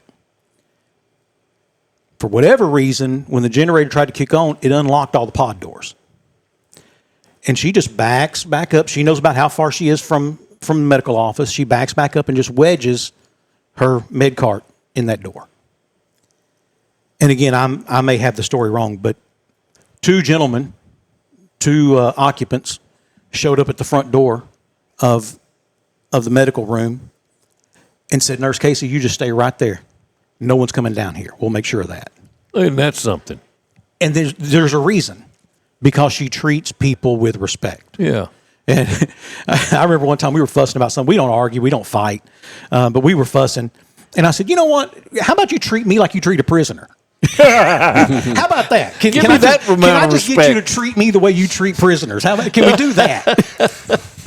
And oh heavens, she was like, "Yeah, well, if you'll start acting at least as good as they do, maybe I will." So I went in the bedroom and started screaming and beating on the side of the bed, hollering, "Woo, woo!" like you have Tourette's or something. Yeah, obviously, you said there. Is it up to the quorum court on who's going to replace you? I realize that there's a choice that sounds like it's been made, and I'm not going to announce it. It's not my place to. But is that up to the quorum court? It is. It is up to the quorum court. Now, whoever replaces me and finishes out my term, there is a law there that says they cannot run for the position. So. We've discussed it. He's good with it. I think it's just a stroke of a pen to make it happen. I don't think he was going to run anyway, was he? I don't think so. I didn't either. Yeah. No. So, obviously, and I'm not mentioning names here either. There has been one candidate who came out this week and announced. Like you said, filing deadline is this week. I expect we'll have at least one more, maybe two more, who come out and announce. And in my business, that's great. Right. Because it gives us stories to cover. It gives us things to talk about. We are actually planning a candidates forum. Okay. For in the late winter. So sure. Mid to late February, we're planning a candidates forum for all of the declared candidates who have opponents. Now, if you're a Republican and your only opponent's a Democrat, you're not invited, because we're going to have another one come the fall. Right. But for those who have opponents in the primaries, we're going to have a candidates forum, and I think that's going to be. I miss doing those. We used to do those at the radio station for years, and I'll never forget. There was a guy, and I don't remember who it was, but he was running against Bobby Joe Edmonds for county judge. Why you didn't save that money, I don't know, because I've never known anyone who could come within sniffing a mile of beating Bobby Joe Edmonds at anything. But he's running against Bobby Joe Edmonds, and I'm asking him questions, and basically before all said and done, he endorsed Bobby Joe Edmonds to be judge. Goodness. We might as well go and vote for him. I will. So, right. Yeah. Come to think of it. Now that I say this, but I like having candidate forums. It gives us a chance to I don't mind and I tell candidates, I'm going to put you on the spot. It's not personal, but there's stuff I'm going to ask you. Right. Yeah. Right. And if you don't want to answer, don't. But just realize that it's streaming or it's broadcasting. That's why I'm not ever going to run for nothing. Or I'm not going to give you an interview. Yeah, that's right. Because somebody will ask something. Yeah. Yeah. Yeah, we'll ask. I got plenty of questions I could ask. Yeah. Doesn't mean I'd answer them. At least not truthfully. Well, like Gavin Newsom said today, he said he didn't think that someone ought to be running for office and just not be truthful with people. He said that. You hadn't heard that. You talking about the mayor of San Francisco, who's now governor of California? Yeah. Gavin Newsom? Okay. That Gavin Newsom. Hairdo. Yeah, the one to where if you go to visit San Francisco, you have to get an app that shows you where there's feces in the street. Oh, my goodness. So that you don't step in it. There's an app. You remember the old iPhone commercial said there's an app for that? Yeah. There's an app for that. Yeah, for that. Wow. So, Ricky, that's just who we need. Yeah. I hope he runs. You know what? I hope he win. Him or AOC. I hope They'll one of win the those nomination? two get the Democratic nomination in 26. In 28. Yeah, they said when it comes to AOC, the Republican strategy is LHT. Let her talk. Let her talk. Just let her go. Just oh my gosh. Anyway, I'm not getting into national politics today. There you But we're going to take a break. When we come back, I have some questions we're going to ask that are much more lighthearted. Okay. And we'll have those coming up for you right after this on Off the Back Porch. Spice up your tailgate with locally raised farm fresh products at Davis Farms Country Market, like the new Code 3 and Davis Double D Farm Salsa, fresh from the field in locally grown purple hull peas, super sweet vine ripened cantaloupes, Arkansas made meals that are easy on your wallet and your time. And nothing says fall has arrived like mums and pumpkins. There are plenty to choose from at Davis Farms Country Market, 4523 Junction City Highway, or call 870-639-1323. Bad things happen, and of course, they never happen at the right time. Maybe it's just a little bump and cosmetic damage, or it's turned into a huge insurance claim and you just don't know where to go next. That's why so many of your neighbors and friends call on Cook's Body Shop in El Dorado. From the minor to the major, Cook's Body Shop is in your corner. Need someone to help you deal with insurance? Look to Cook's. Need advice on what to do next? Look to Cook's. Need a free estimate? Look to Cook's. Bad things are going to happen, and when they do, look to Cook's. Every gift tells a story, and at Especially For You, they help you make it unforgettable. Birthdays, wedding showers, baby showers, graduations, or just because. Especially For You creates one-of-a-kind gifts made to touch the heart. Anyone can buy a gift card, but the best gifts aren't bought. They're made at Especially For You.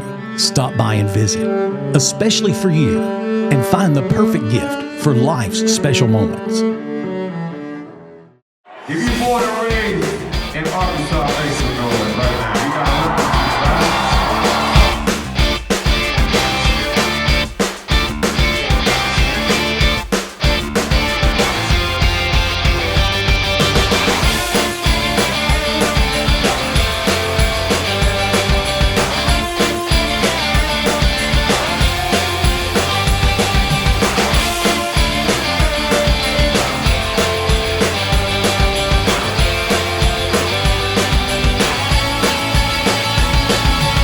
What an amazing place they've built right here in your town. Hey, and welcome back for more of Off the Back Porch with Sandy and Boomer, and our special guest this week, Ricky Roberts, who is our outgoing sheriff and incoming chief of police. And Ricky, thank you for sharing that with us about just kind of the whole thought process and what went into that.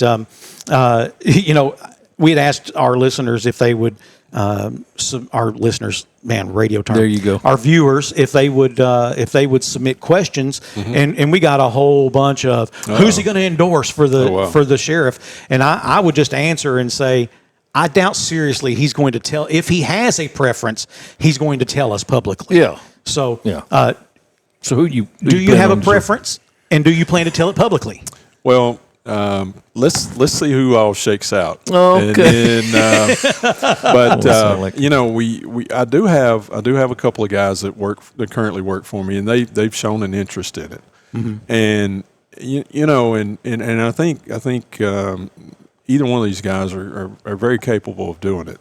I have told both of them that I said I'm not endorsing either one of you.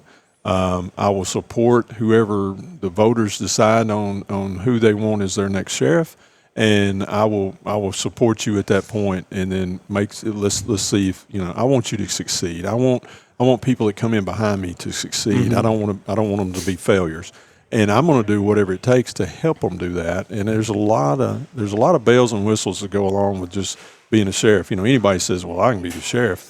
Well, just come spend one day in these boots that I wear, and you can see there's a lot more to it than just thinking that you're the top cop in the county and this, that, and the other. It doesn't all work. I've that watched way. Longmire. Oh, have you? Yeah.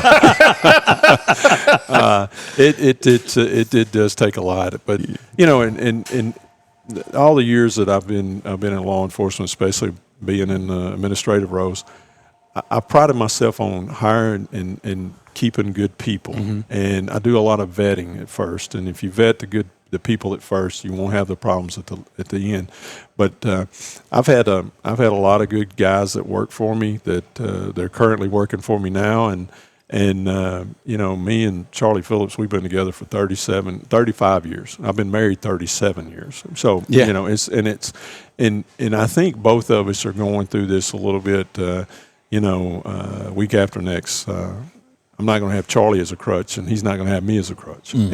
But we're excited about, mixing the two departments and getting them back on track, and let's work this thing together, for the community, for Union County and El Dorado. Let's make this a good place to want to be, and let's open this. Let's get this recruiting back, and maybe we can get some good hires in here, and because not everybody deserves to wear the uniform. That's true. You can go out here and hire for numbers just because, I've got 5 openings or I got 6 openings, whatever. You can go out there and hire somebody to fill that opening. But no. Let's vet them on the front end. Make sure that they've got something to bring to the table. Make sure that they're going to have respect for our citizens, because at the day's end, that's who pays your salary. And that's who's going to answer to if you're saying, well, we need this equipment, or we need a raise or whatever. They're the ones that are going to come to your beck and call and say, hey, these guys doing a good job. We need to support them, and not just treat them any which way we want to treat them. But long story short, I've told everybody that I think this is going to run. I'm not going to endorse you. I'm just one vote. That's all I am, is one vote.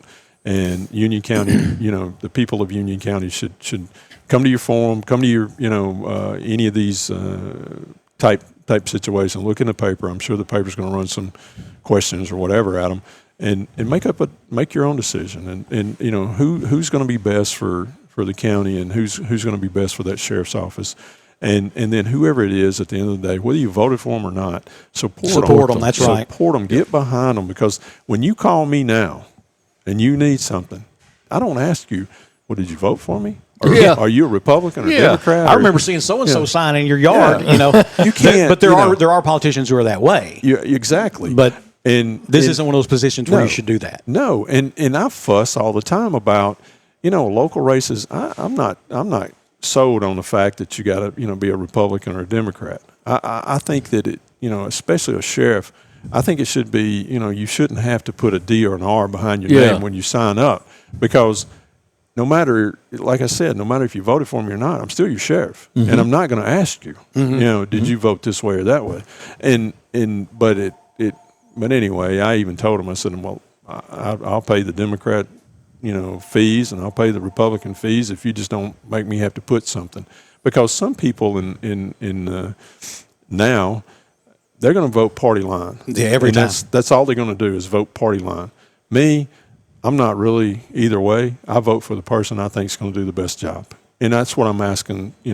Let's see who it shakes out. Yes. Let's see if we even if we do have 2 people that want to vie for this job, and at the end of the day, then the best person wins, and then let's support them. So that's where I'm at. We had a Republican governor here in Arkansas recently, not Sarah Huckabee Sanders, but had asked me if he could appoint me to a state board. Sure. And they had an application you had to fill out. I filled it out. And then I got a phone call, and they said, man, you've given a lot of money to Democrats. And I was like, yeah, I have. And I said, is that a problem? Well, I mean, and I said, look, tell me who I was supposed to give it to if I didn't, because they were talking about Mike Ross is who it boiled down to, because that's that Mike and maybe a handful of others, but Mike Ross I would max out giving money to. And I said, tell me what it is with Mike Ross that you don't agree with. He was pro-life, pro-Second Amendment, pro-law and order, pro-national defense, closed border. I mean, he didn't vote for Obamacare. What is it that you have a problem with Mike Ross that I gave you money? Well, the D word. That was it. It was simply because he was a Democrat, and I ended up turning down the appointment. I was given the go ahead, but I said I can't do the position justice. At that time, that commission was meeting every month for 3 days at a time, and they would meet in a different part of the state. Well, if you're going to meet in Paragould, for example, and we're going to have a meeting Wednesday evening, I'm leaving on Wednesday morning to get there. Wednesday, Thursday, Friday, driving back. So I'm not back in my office till Monday, after leaving basically when I left work Tuesday. And I was like, I can't do that. Now, meeting in Camden, sure, not a problem. Meeting in El Dorado, obviously Hampton, not a problem. Magnolia, yeah. But you get further than Hot Springs, and now I'm giving up basically a week to come do it, and I didn't want to do that. Right. I told you we have some questions. Okay. And you may not be able to answer this, but maybe some of our viewers can. What is your go-to meal that screams, I've given up on today? For me, I can tell you. My what? Your go-to meal that says, I've given up on today. Now, I didn't know we was going lighthearted. What did he say? You don't do a lot of cooking for a family. No. So, no. You don't have to. Matter of fact, you and Fru, y'all can just be like, you fix what you want, I'll fix what I want. Well, here's the deal. If I fix it, here's the deal at our house. If you cook, I clean. If I cook, you clean. So Martha, when I cook, she won't eat. She goes, I didn't eat. I ain't cleaning either. Nice. I said, that's only going to happen once a week. I know that's true because I went down to his camp one time in Felsenthal and cooked up a huge lunch for him and some guys. And I went to picking stuff. He said, man, put all that down. You cooked. We'll get that. Yeah. We'll get that. Okay. So that's kind of the rule. For me, it's probably sliders or like a hot ham and cheese or grilled cheese sandwiches. Yeah. If you see me making that, it's just like I don't have it in me today. Yeah. Now, I can throw pizza bites in an air fryer like a pro. So that's when I really don't have the energy or I've got a lot going on. And I would do that today. As a matter of fact, today would be one of those days, except that it's His Royal Highness's birthday. He turned today? He turned 6 today. And my deal with all my kids has always been, since they were little bitty, you tell me what you want, and that's what I'll make. Within reason. You can't tell me that you want lobster bisque on a day's notice. I can't, But he told me this morning, he said, I want pizza ingredients. I was like, pizza ingredients? He said, we get the pizza and then we put the stuff on it and we cook it ourselves. I was like, yeah. So he wants to make homemade pizzas tonight. That'll work. So that's what we'll do. What time is that? Yeah. What time? Yeah. Do you ever cook, Rick? Yeah, we cook. Me and my wife usually cook together. Oh, and then nice. we clean up together. Gosh. Mine's always at work. I don't know. Come on, we've been married 37 years. And, that's kind of uncommon for a police officer to be married. Definitely. But I really, there's a good woman behind every good police officer, and my wife that's really. Great. That's a good testament. My wife really, she does a lot. She puts up with a lot. Yeah. When I go home at lunch, I vent, and then I come home when I come home at night, I vent, and I'll run stuff by her and to get her opinions about things, and sometimes she's spot on something else. She said, "What did you think about this?" And so that's a relationship. We like doing the same things. We like, and it's I hit a here I am stuttering, but I did way above my pay grade as far as marrying. But outkicked your coverage. And it's been a great ride, and and that's why I said, when I said family, they really mean the world to me, because at the end of this journey, whenever it may end, that's who I'm going to go home to, and that's what I keep telling my folks that work with me is. That's who you got to take care of. You take care of them now, because they're going to take care of you later. That's right. Because, we're all, the same old dog that bit me is going to bite them. And then we're going to, at some point. And we're, we're family oriented, and that's the way I want. I want the people that work with me, that's what I want them to be. To pass that to them. Sure. Yeah. What is the worst food you've ever eaten out of convenience / necessity? So for me, one time I remember I got paid, and I paid all my bills, and it's going to be 2 weeks before I get paid again, and I had $6. I had $6 to my name. And at that time, it was just me and Ramen neutral. my oldest daughter living here, and I was like, "Kid, we got $6." There was a dollar store inside the mall then, Big Lots or one of them like that. Anyways, we went in there and we found these cans of Kelly's chili. There's a green can with a picture of a leprechaun on it. I think they used leprechaun meat because it was horrible. It was terrible. Kelly's chili. And I went home, made some of it, had some stale crackers, and bless her heart, she was 8 years old. And we sat there and we ate that. She got up, she washed her bowl out, she walked back to the table, she said, "Daddy, I think I'd rather be hungry than ever eat that again." That is not an option. And so we never have had that again. I had shrimp egg rolls that I'd bought at the store when I was in college, and cooked them up on a Sunday afternoon. I was going to have that for lunch, and I have never eaten. I got so sick as a dog, and I've never eaten another egg roll in my life. Wow. Since that, when I was in my early 20s.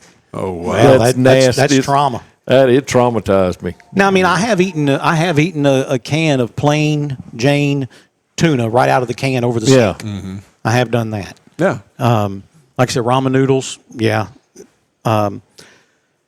What is something that is considered poor people food that you rather enjoy? So, like at my house, my kids know a lot about poor people food because there have been some tough times from here to there on occasion. Biscuits and gravy are SOS. Yeah. Both of those I love. Oh, yeah. I could Oh, eat. yeah. I could eat Oh, yeah. those every day. Oh, yeah. My kids not so much. Hamburger, rice, and gravy. Fried bologna. That's another one I can eat all the time. You don't like I fried- don't care for bologna. Well, we used to get bologna in tubes, Yes. Ricky. I don't know if y'all Yeah. remember that. Yeah. And I thought that was the coolest thing that Mama would slice them off. I said, "Mama, let me have that." You know, I take it. Yeah, You take that ring around it, that run it wax through your or teeth. whatever that. Yeah. And but she would fry it up, and I thought we was in high cotton. With Yeah. it. But we had government hoop cheese and some bologna. Now, let me just tell you something. That government cheese, That's man, good. I couldn't wait for that stuff. That's That was good the best. stuff. Now you needed a hacksaw to cut it. Yeah. But man, once you got it to melt, that was the best stuff ever. Well, Now, it had that red. Didn't it have some kind of cover around it? the ring cheese did. Yeah. But then they started sending it in those boxes. Okay. And it was the same. It was the same size as a sandwich slice, and you just That's right. yeah, you had to like we I said, was past it then. basically had to get a power saw out of the garage to cut it. But Do y'all eat turnip greens? Do you like I do. those? You like turnip greens? well, it all depends on who put their foot in it.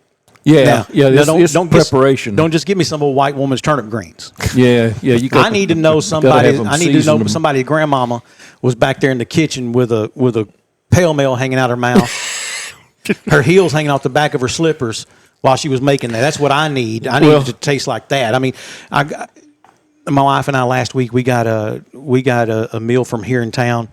And they had some greens, and I got them. My gosh, I forgot how good they were. Just Well, I don't know what it was, but we never had that because a thing down in South Louisiana is called poke salad. Yeah, poke and salad. it just grows everywhere. And so I always equaled that to turnip greens and that poke salad. And I'd eaten that poke salad, and I didn't like it. I don't care for poke salad. And, I love turnip greens. And so I always said, "You eat turnip greens?" I said, "No, my daddy had a job." Yeah, that's right. We didn't have to eat poke salad. Yeah, it's you eat liver and onions? Mm-mm. My daddy had a always job. had a job. That's Now, right. my mother loved Do you like liver and onions, Ricky? No. God, I can't stand it. And my mother loved liver and onions, and we would have it once a week.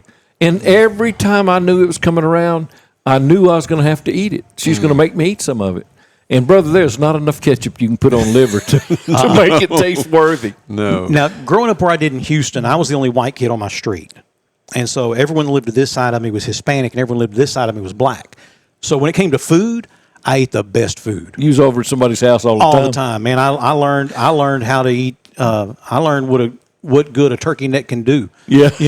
I Or learned ham hocks. Yeah, I learned what a spit-fired goat tastes like after 3 days. Oh, yeah. Turning in the backyard. Huevos rotos, which What is is that? broken eggs, is basically just eggs and fried potatoes. Huh. And you can scramble the eggs or fry the eggs however you want, but just fried potato chunks and eggs. Let me ask you this. Okay. Did you and your buddies say, man, go see what y'all having at y'all's house. Oh, yeah. tonight." Yep. That was always a big thing. I said, man, we're having spaghetti over at our house. And, I'm going to ask my mom to go over there and eat with you. See, they never asked me because my dad was single. Yeah. And ramen noodles. No, it wasn't ramen. It was bologna. Bologna. BLOWNEEY. Bologna. Yeah. Red beans and rice. Anytime I make red beans and rice, my kids are like, "Oh, it's poor people food." No, I don't think they understand how much that andouille cost. Yeah. That I put in mine. I don't think they know. Boiled weenies and white bread. That was a staple. Come on, baby. We're going to make you a home burger. Or the poverty pizza. White bread, little spaghetti sauce, and slice that gubnut cheese on there. I never had that. Oh, yeah. I'm laughing. I'm sorry. No, it's fine. We'd say when that commercial came out, it's not delivery, it's DiGiorno. We'd say it wasn't delivery, it was the struggle. It was the struggle, baby. It was the struggle. Helper. Helper. Yeah. Not hamburger. Didn't have any hamburger. My first wife and I, when we got married, if her parents weren't cooking, we weren't eating. Mm-hmm. It was that simple. And so we ate a lot of helper. Never Yeah. heard of We that. couldn't afford hamburger. Finally, I got a deer that year, and I was able to mix a little deer meat in, but we had a lot of deer chili then too. That's good. Now, if you were really poor, my favorite meal was sleep. We're having sleep for dinner. Just go to bed. Wow. Yes, yeah. Or poking grits. Yeah. Poke your feet on the table and grit your teeth. Yeah.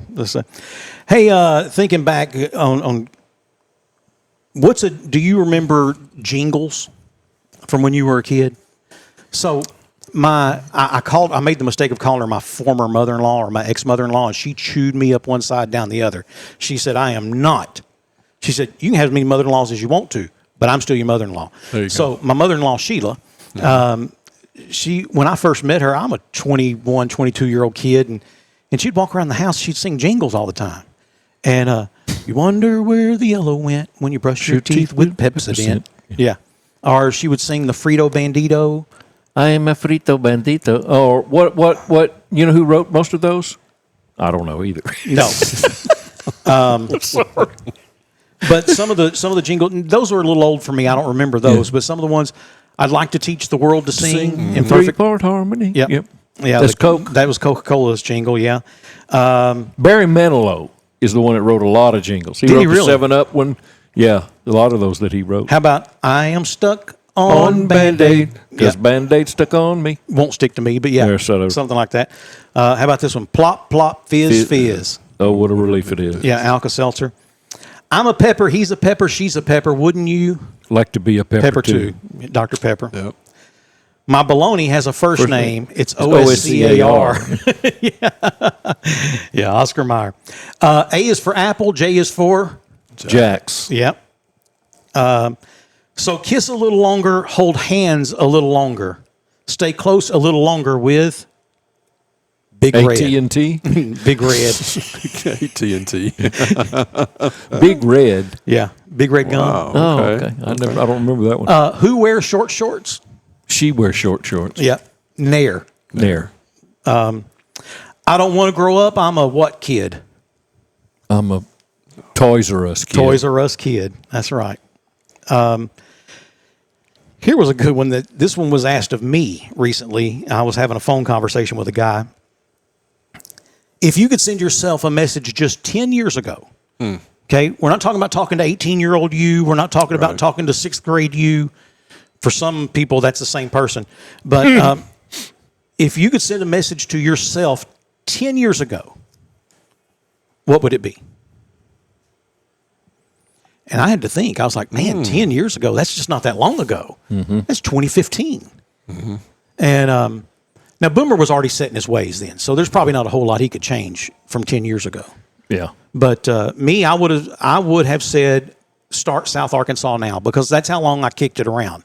I kicked it around since about 2014, the idea for SouthArkansasNow.com. If you go back 20 or 30 years ago, Ricky's being a police officer right now. He's looking at stuff. There's something going on up there. But. If you go back 20 or 30 years ago, I'd say, don't see how much you can squat. Yeah. Yeah. Because it's not now important. I'm suffering with a bad back. Yeah. And a lot of it's just, football and weightlifting and stuff like that. Yeah, if I could go back that many years, it'd be like listen, your daddy was right. Yeah. And it doesn't matter. Fill in the blank after that. Now, there's some stuff daddy wasn't right about. You know- other people's wives, he wasn't right about that. Yeah. My dad said, and I wish I'd have listened to him now. Don't we all? He said, son, I'd be just as proud of you as you played in the band as if you was on the football team. It doesn't matter to me. And, I never did figure out that the cheerleaders rode on the band bus. That would have been much, Yeah. Yeah. band. You can play a trumpet till you're 100. Oh, yeah. You can't, the last time I played football, I was 17. That's right. That's right. Yeah, again, the whole thing, we've talked about it a couple of times now, and that is the things you touch the most never go cheap. Yeah. And Daddy's was shoes, underwear, or toilet paper, and mattresses. That was, he said, those are the things I touch the most. I never go cheap on those. And I should have listened to him because my feet have paid the price over the years. Over shoes, yeah. Over shoes, yeah. And now, I can't own a pair of shoes unless they come with at least a 2 and a couple of zeros behind it. Let me tell you something that happened this week. Now, I told you Fru's out of town till Thursday or Friday. And we have a maid that comes in every Monday, or Martha has a maid that comes in every Monday. And so Martha left Sunday, and the maid texts me Monday, says, do you want me to come towards the end of the week? That way, it'll be clean, fresh when Martha gets back on Thursday or Friday. Yeah, we don't care how you live. Yeah, we just worry about what she thinks. What about me from Monday till Thursday? So when she had done that, I'd already stripped the sheets off my bed and put them in the washer. So she wasn't coming till Thursday. I said, well, I'm going to have to make the bed. Yeah. And I realized that I probably have not made the bed 3 times in 43 years. Because we've had a maid the whole time that Martha and I have been married. And so I said, well, I'm just going to, because I'm digging out a hole where I sleep. And so I've turned the mattress all the way around. Well, I looked at the sheets this morning, and obviously I got the long ends on the short side. Yeah. Because there's a bunch of sheet hanging off. And anyway, I just, I got all. And it's got a big U shape where it goes over the sides of the bed. So obviously I don't know how to make a bed anymore. My wife, like I said, she works a lot. So when it comes to changing the sheets, a lot of times that's me. And so I changed them last week, and she got home, and I was like, hey, you want to help me make the bed? She's like, no, I don't. Good. But I'd pulled the sheets out of the dryer, and she's like, we have another set. Where's the other set? And we can't find them. I think I spotted them this morning. I think they're in the top of the closet for whatever reason. I don't know how they got put in the top of the closet. Sure. I guess because we just take the other set and wash them and dry them and put them back on. But yeah. Anyway, I think that's where they are in the top of the closet. Wow. Yeah, if I could go back and talk to the much younger me, there's a whole lot of things that I could tell. Sure. I could tell him. Hindsight. Yeah. What about you, Rick? What would you change? I don't know that I'd change a whole lot. I've often wondered, what if at the age of that 21 that I decided to be a law enforcement officer, what if I decided to do something else? Where would I be today? Where would I be today? I moved to El Dorado in '87, and I met my wife about 3 months after we were here. We started dating, and we've been together ever since. So, I am, that's great. That's great for me. I think the good Lord put me here for that reason, and even down to changing the bed sheets. We change the bed sheets together. There you go. We do. I mean, it is. It's almost eerie sometimes that we sit here and we think about or we talk about something, and she can finish my sentence, I finish hers. Martha and I do that. And we just sit around and we talk about, we hope we have a long life together to see our kids and our grandkids grow on up. And but I don't know that I'd change much. I've had a good life. I've had a good career. I've got a great family that supports me, and they're doing all well, and good. And it's what scares me is that had I not made these decisions that I've made, because that's me. I know me, and I would have made some bad decisions. I told my oldest daughter, I said, honey, there's 3 things you have to do in life when you're least prepared to do it: where you're going to live, where you're going to work, and who you're going to marry. That's it. And it's usually done before you. Most in our era, or my era, and then some in y'all's era, before you're 25. Sure. And you said your early 20s, 23.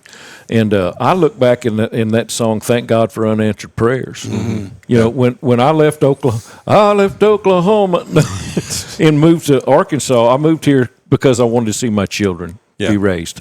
And but God told me when I moved from there 10 hours away to a place I'd never lived before, He said, "I got something else really good in store for you." And I said, "All right." And I met her within the first month or so in choir, not in a bar somewhere. Sure. But Martha turned around in choir, and she had this little sailor outfit on, and I wanted to join the Navy. That's right. He wanted to salute all of a sudden. That's right. I think the only thing I might have done 10 years ago is I might have got me some hair dye or something. You know? No, man. No. You know, Man, I'll say this, Ricky, if all joking aside, if you polled most of the men in Union County, they'd say, if my hair has to turn white, I want it to look like Ricky's. Ricky Roberts. Well, you know. I don't know if you know David Skinner. Yeah. He lives across the street from me. Yeah, he's white-headed. He's white-headed as well. But to me, it's like I've always said, you know, I don't care what color the good Lord, you know, gives it to me or, you know, colors it as long as he don't turn it loose. Yeah, So that's it. Now he's turned it white and he's turning it loose. But you know, we're going to wear it as long as we can, and then we're going to cut it. Years ago, I said, "Well, I need to get I needed a hair dryer for something." I said, "I'll just get on there and get my hair dryer." And I said, "Troy, you hadn't had a hair dryer in 30 years." Here, let me ask this question. This will tell you. How long has it been since you paid for a haircut? Oh, I hadn't paid for a haircut. No, I got this. In fact, I gave myself one today before I got in the shower. No, I hadn't bought a haircut in 40 years probably. If it weren't for the back of my neck looking like the stock market, yeah, I shaved my neck. I could do my own, but I can't stand that. I got it figured out. I don't want that hairy neck either. Yeah, I don't. That looks unintelligent to me.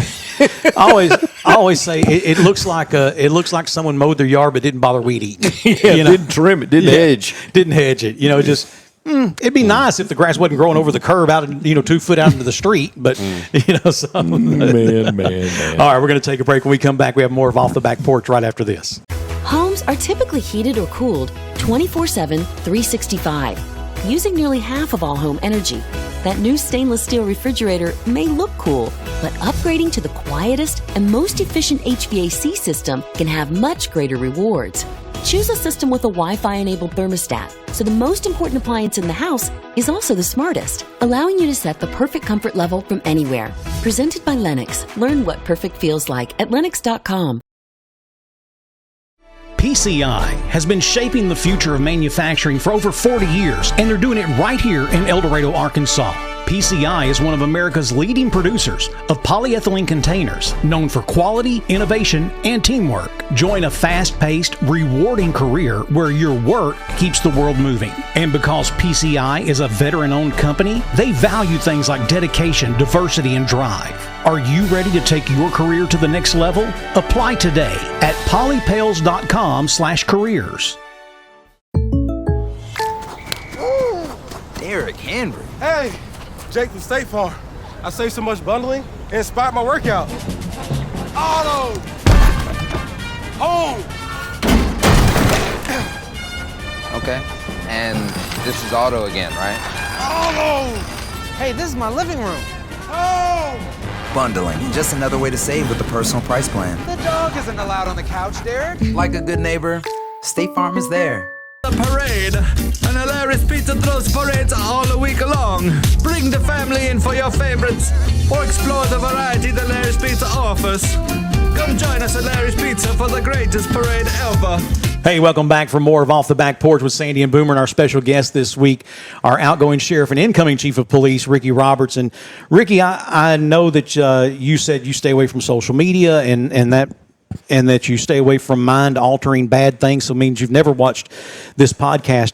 So, you guys do a podcast? What? I thought we were just buddies sitting around talking. But we do a thing every week called Florida Man, and it's a game Boomer and I started way back when we were in radio. You could just go to Google and type in Florida Man and any date you want, just a month and a day, not a year, but any date you want. So just pick a random date. Not your anniversary or anything. No. January 1st, 99. No, we don't need the year. Just January 1st. Okay, January So you 1st. can go to Google and you can type in Florida man January 1st, and there's going to be this many stories of stuff that happened in Florida on that day, and almost all of them are going to incorporate something weird, some kind of weird. Whether it was an alligator involved, or somebody got tased, or there was a weed eater and a live chicken, Wow. Or they're riding a moped with pork chops and a for sale sign.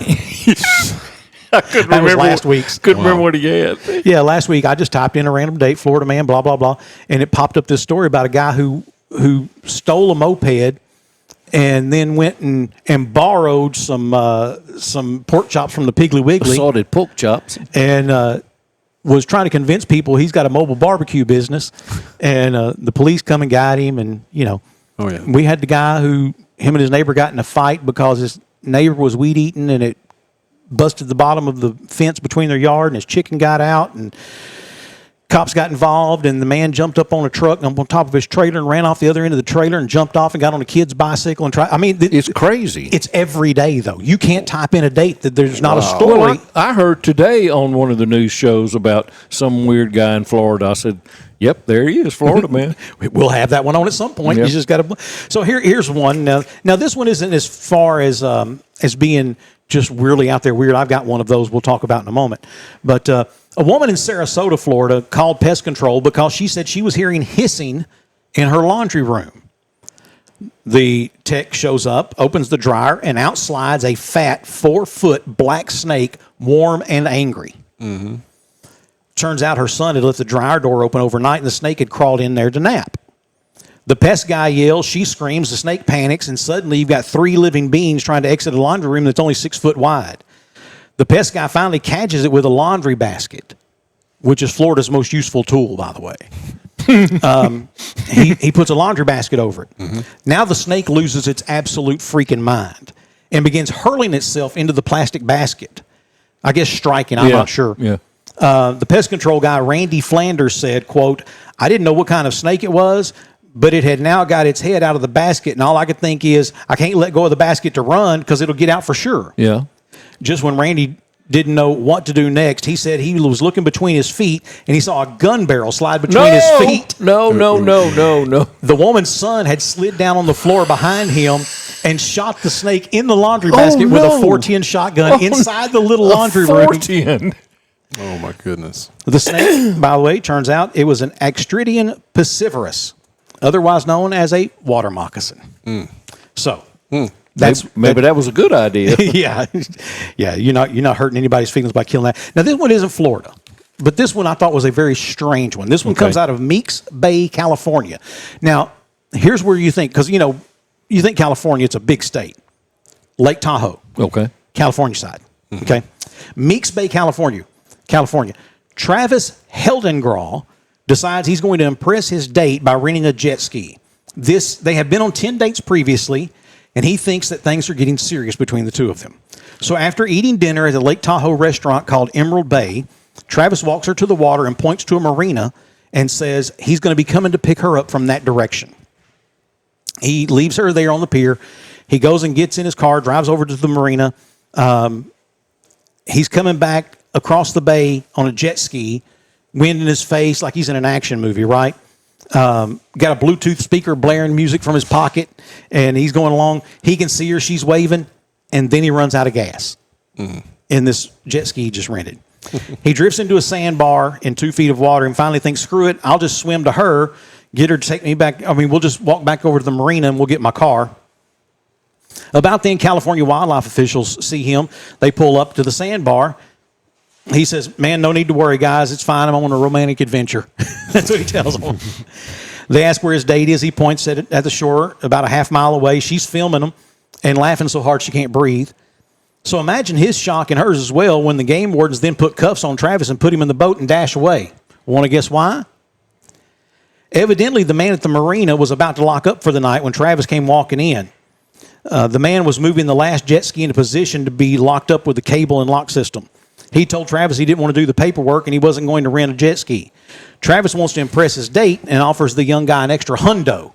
His words. Hundo. Offer him an extra hundo if he'll hand over the keys. Kid negotiates and says, look, $200 cash, no paperwork. Just bring it back tonight when you're done. And he said, okay. So hands the guy $200 cash. He hands the man the keys. Travis gets on it, takes off across the water. Kid leaves. Well, as he's going across the water, the owner of the marina has to be driving up to the marina and sees one of his jet skis going across the water. Knowing they're closed, he's like, oh, someone's done stole a jet Calls ski. and reports it. So he calls to the sheriff's office and reports that it's been stolen. And they alert Game and Fish. Travis was booked on theft, grand larceny, unauthorized use of an aquatic vessel. He spent the night in jail. Finally, the next morning, his attorney shows up with the kid from the marina and explains everything. The kid was fired by his boss, and Travis was set free. The girlfriend? Oh, she waited all night in the lobby of the sheriff's office. She said to him when he got out, okay, is it that you're just afraid of commitment? I mean, dude, it's our 11th date. You haven't put a label on this relationship.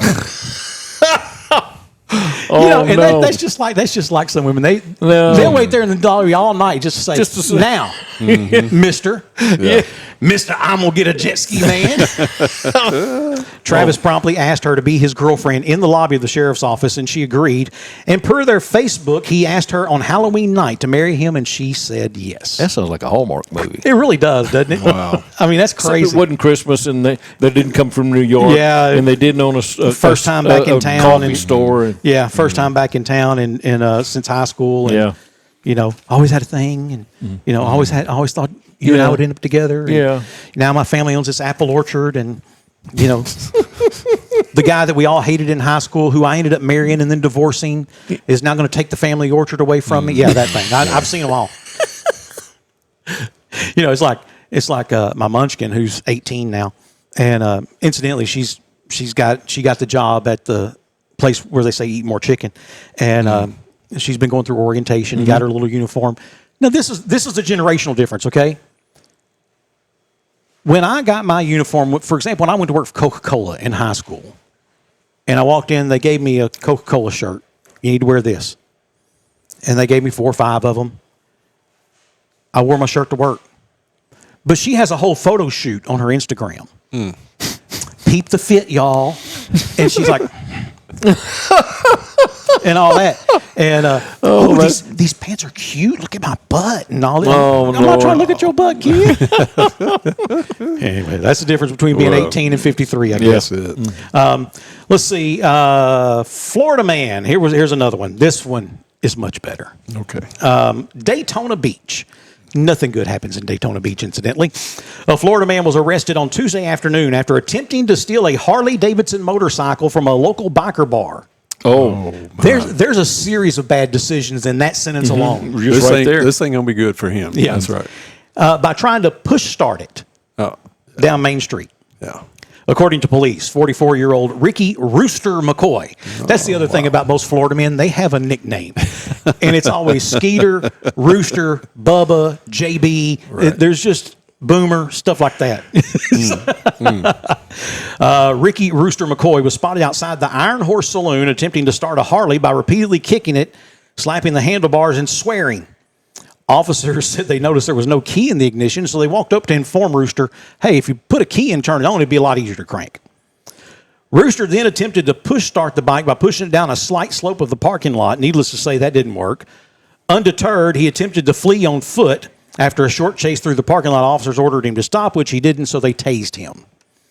After flopping to the ground, Rooster was heard on police body cam saying he was going to sue Red Bull because it's supposed to make you immune to tasers. I've never heard that. I hadn't heard that. I heard Red Bull gives you wings. Gives you wings. But I've never heard it makes you immune to tasers. Yeah, he must have interpreted it differently than we. Well, that's what happens if you have mushrooms before you. I'm just saying. So Red Bulls and mushrooms. Yeah, exactly. Yeah. I bet a taser won't even hurt me.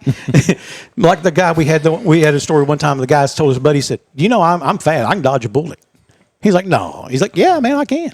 Here, hands him a gun. Shoot me. And he did. And he did. And he didn't. And he didn't dodge. And he didn't dodge it. And I'm goodness. like, and then they took the guy who shot him to jail. I'm like, why? Why'd you take him to jail? He's the one who said he could dodge a bullet. Oh, my goodness. Anyway. I was just giving him opportunity. I wasn't trying to kill him. Let's see. Rooster McCoy was charged with grand theft of a motor vehicle, resisting arrest, and public intoxication. The Harley was safely returned to its owner, who told police, oh, hell, that bike's been through worse at Sturgis. Oh, no. Yeah. Another part of the story, it says that Rooster was wearing a tank top that on the back read, "If you can read this, this means your mom fell off." That's pretty good. Yeah. Yeah, and again, no matter what Rooster thinks, Red Bull does not change the laws of electricity. Ohm's law, Volt's law, Ampere, Ohms, and all that. Yeah, all that stuff still applies. Back in 1999, there was the whole Y2K. What's going to happen? Yeah. And, to me, it was simple. Go in there and change the data in the computer and let it change over here in a minute. Let's see what happens. That's right. That, to me, that was the simplest thing. But, man, there were people who were just absolutely convinced the world was going to come to an end. We had a guy on the radio one morning. And this guy's, I wanted to reach over at one point and just be like, check his pulse, because he was 90-0 about all the stuff that was going to go wrong and not going to happen, and it's the New World Order, and it's the the Rockefellers and George Soros and all they're going to taking over your bank accounts, and you're going to have no money in your account, and go get all your money now in cash and put it under your mattress so I can rob it, whatever. Anyways, he's 90-0, and I'm letting him go. Man, can you imagine being in an airplane at midnight and that plane falls out of the sky and boats are going to sink? And I was like, boats are going to sink? Hold on a minute. It's not the rapture. I said, hold on. I said, now I can go with water systems, electrical systems, banking. I don't agree with you, but I can see where you could come to that conclusion. But the laws of buoyancy are going to go away. Things are no longer going to be able to float. Yeah, it's going to computerized. Well, they have to bilge in the pumps, and they pump that water out because it's always taking on water. I said, if they built a boat that's taking on water, I said, they didn't do a very good job. 2000 ain't got nothing to do with it. No. The year, the day. But, yeah, some people just think that whenever this happens, it's going to change the laws of nature. Wow. So, Well, when computers first came out, when personal computers came out, everybody thought it was just good. We just put it in there. yeah, that's all. You just put it in there. It'll figure it out. Yeah, just put it in there. And now we're scared to death of AI because all you do is put it in there, and it just figures it out. Yeah, it came true. But, yeah, I worked with a guy who says, well, you just put it in the computer. I said, put it where in the computer? Yeah. Anyway, kind of like buoyancy on a ship. Yeah. Well, I was talking to a maintenance guy one time at this plant and at this factory. And he was telling me, like, well, these new kids coming in here, but you got to have them because everything runs on these computers. Yeah, them kids, they can run them computers. Well, come to find out, he wasn't talking about anything that had any computing power at all. He was talking about electrical circuits. Okay. But to him, that was computers. That's computers. Right. Because electricity comes out here and it turns on. Yep. Flip it right there. So and it computes it over there. You mean like your thermostat at your house? Is that a computer? Yeah. Sure is. It's a Mercury computer. It's a Mercury. Yeah. It's a Mercury computer. So, hey, the El Dorado Chamber of Commerce, El Dorado Union County Chamber of Commerce, talking about this year's Christmas parade is coming up, and I think it's going to be another great year for the parade. You and I were actually talking with someone before we started the show today. He was talking about, I meant to get signed up and I hadn't, and I didn't have time to put this together. And next year I certainly will. We're going to remind her. She's been saying that, she said, for 20-something years. Yeah, we're going to remind her next year that she has to get ready for that. But, so Ricky, you going to be at the parade this year? Well, I'm actually going to be out of town for the parade. Isn't it the second, third, fourth? It's the first Thursday. Yes. In I December. think it's the fourth. The wife and I and another couple, we always go to Branson that weekend, and we're going to see David at the Sight and Sound Theater there. We go there about every year to see. We saw the Miracle of Christ last year. I was going to try to shame him for that, but he just and again, I didn't know all this was going to happen. You'll be in good hands if you come out and you go to the parade. I know that. And that's why I won't be there. Yeah. Anyway, you still have time to get signed up. You can contact the Chamber of Commerce, and if Boomer will do it, we will stream it again live this year. If I'll do it. Yeah, if you'll do it with me. Oh, yeah. Yeah. I thought you meant if I would stream it. I said, I that's all in computer, That's all these young kids. But hopefully we can figure out. I mean, I brought different equipment today, for example, and I couldn't get it to work. So you know a lot more than I do. We're going to have some of them kids come in here. And, well, not smarter than a third grader or something like that. Yeah. I mean, there's plenty of times. So I asked one of my kids the other day about a certain saying, and she was like, "Dad, just do yourself a favor. Don't say it. So just don't do it. Just don't say it." 6'7", don't they? Yeah, that was man. We did that. We did that podcast. Jackson, my oldest son. We did one sitting right over at the table, and I said something about the term 6'7", and I was like, "What does it mean?" He's like, "Man, I don't know." He said that's before me, and he's 26. You know, and but there was a group of high school kids sitting right here behind us, and they were having a blast at our expense because you didn't know. Yeah, because I didn't know. Yeah, because I'm just dumb. And that's right. You know, let me just tell you, you get gray hair by being dumb. Yeah, that's it. Yep. Actually, dumb people don't make it long enough to get gray hair. That's it. My 5-year-old grandson, my grandson, when he was 5 years old, opened himself a Instagram account, set his, I don't know how he got a password, but set himself a password and posted a couple of videos and had some followers already for his mama realized. She said, honey, what is your password? He goes, well, I don't know. I just, he just made me kids and pooters. He just put it in. Has an Instagram account, and he was 5. Wow. You know, and maybe one day in the future we'll get you back over here and let's talk about the real tragedy, the things that happen in social media and cyberspace. Yeah. And you know, man, I've told my kids since they were little. I'm like, look, I'm not going to be one of those like, no, you can't have social media, and I'm not going to do that. Okay.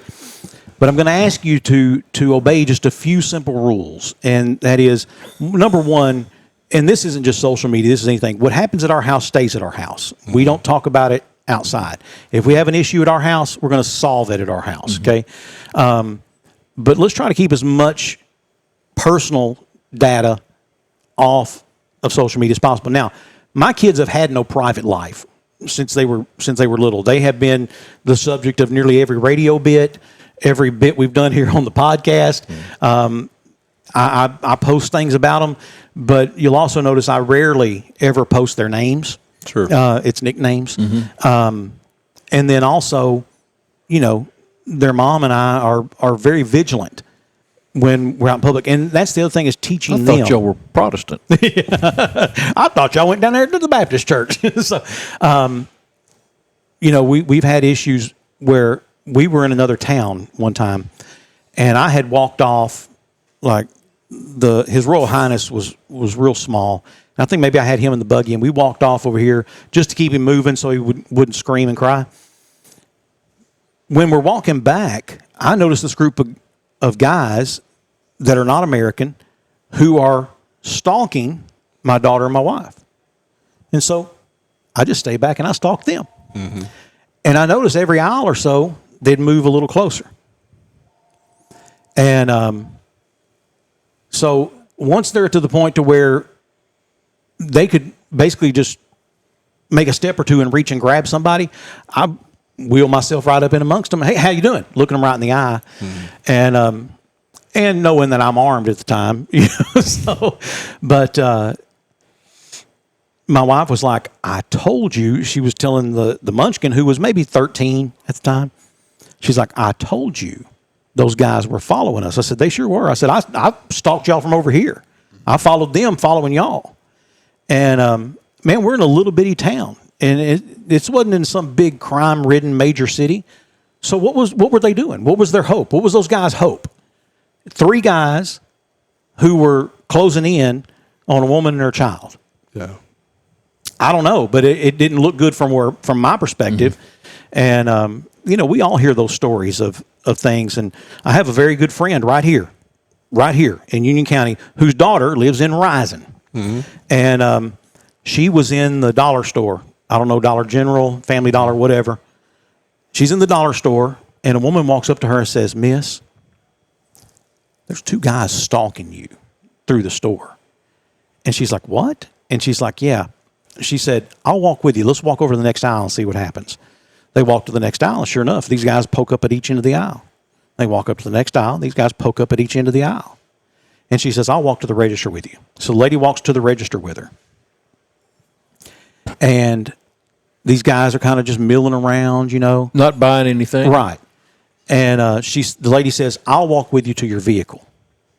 And she said, okay. Well, while she's gathering up her stuff, she pulls her phone out and calls her dad. And she has him on speaker.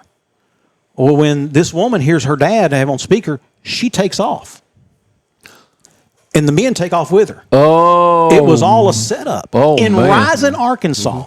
Yeah. They were going to rob her Or kidnap her. something, yeah. whatever it was. But, I mean, in Rising, Arkansas, I'm sitting next to him when he gets his phone call. And it freaks him out, as it would any parent. But there's a very real danger. It is. And, I've actually shown my children some of the videos. There's a guy who, and it's been a number of years since he had done it because I think MySpace was a thing back then. But he could get on a kid's MySpace page and he could tell you everything there was to know about that child within just a matter of maybe an hour. And he did that with this one girl who was really giving her parents a hard time about, y'all are just so old-fashioned, y'all don't understand social media and all this. And he pulls up as she's walking home, hey, Vanessa, or whatever her name was. And he's like, remember, I'm so-and-so's dad? And we met, and she was like, oh, yeah. And, he started, basically, he had her in the vehicle before he just stopped and said, Vanessa, there's your parents. Mm-hmm. And if I weren't who I am, I could have just driven off with you, and this would have been bad.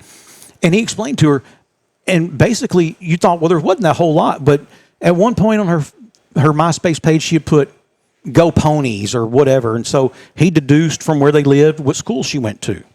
And he looked at her top 8, my friends, and there was this guy and so whose dad has been in the service and was coming back, and they were throwing a big party for him. Remember, I'm so-and-so's dad. Y'all had that big party for him when I came back from Iraq? And, I mean, he had all this in less than an hour, and by the end of that school day, had her in his vehicle. Wow.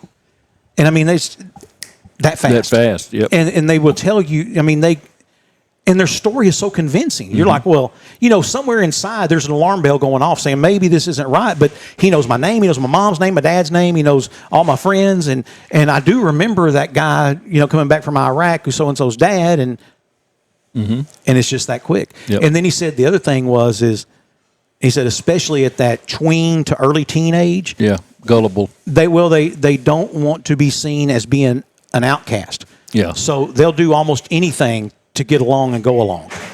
And he said that's what that's what they use against them. Yeah. And man, it's scary. It is scary.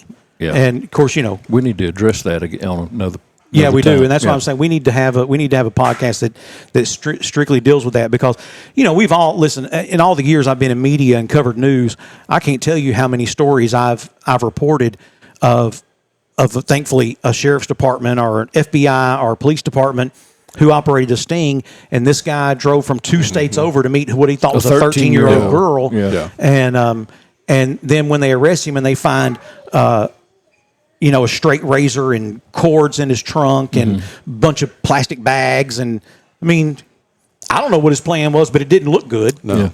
And video camera and the laptop, and man, it's a scary, scary world out there. And that's the thing, especially my girls. I'm like, girls, y'all are pretty.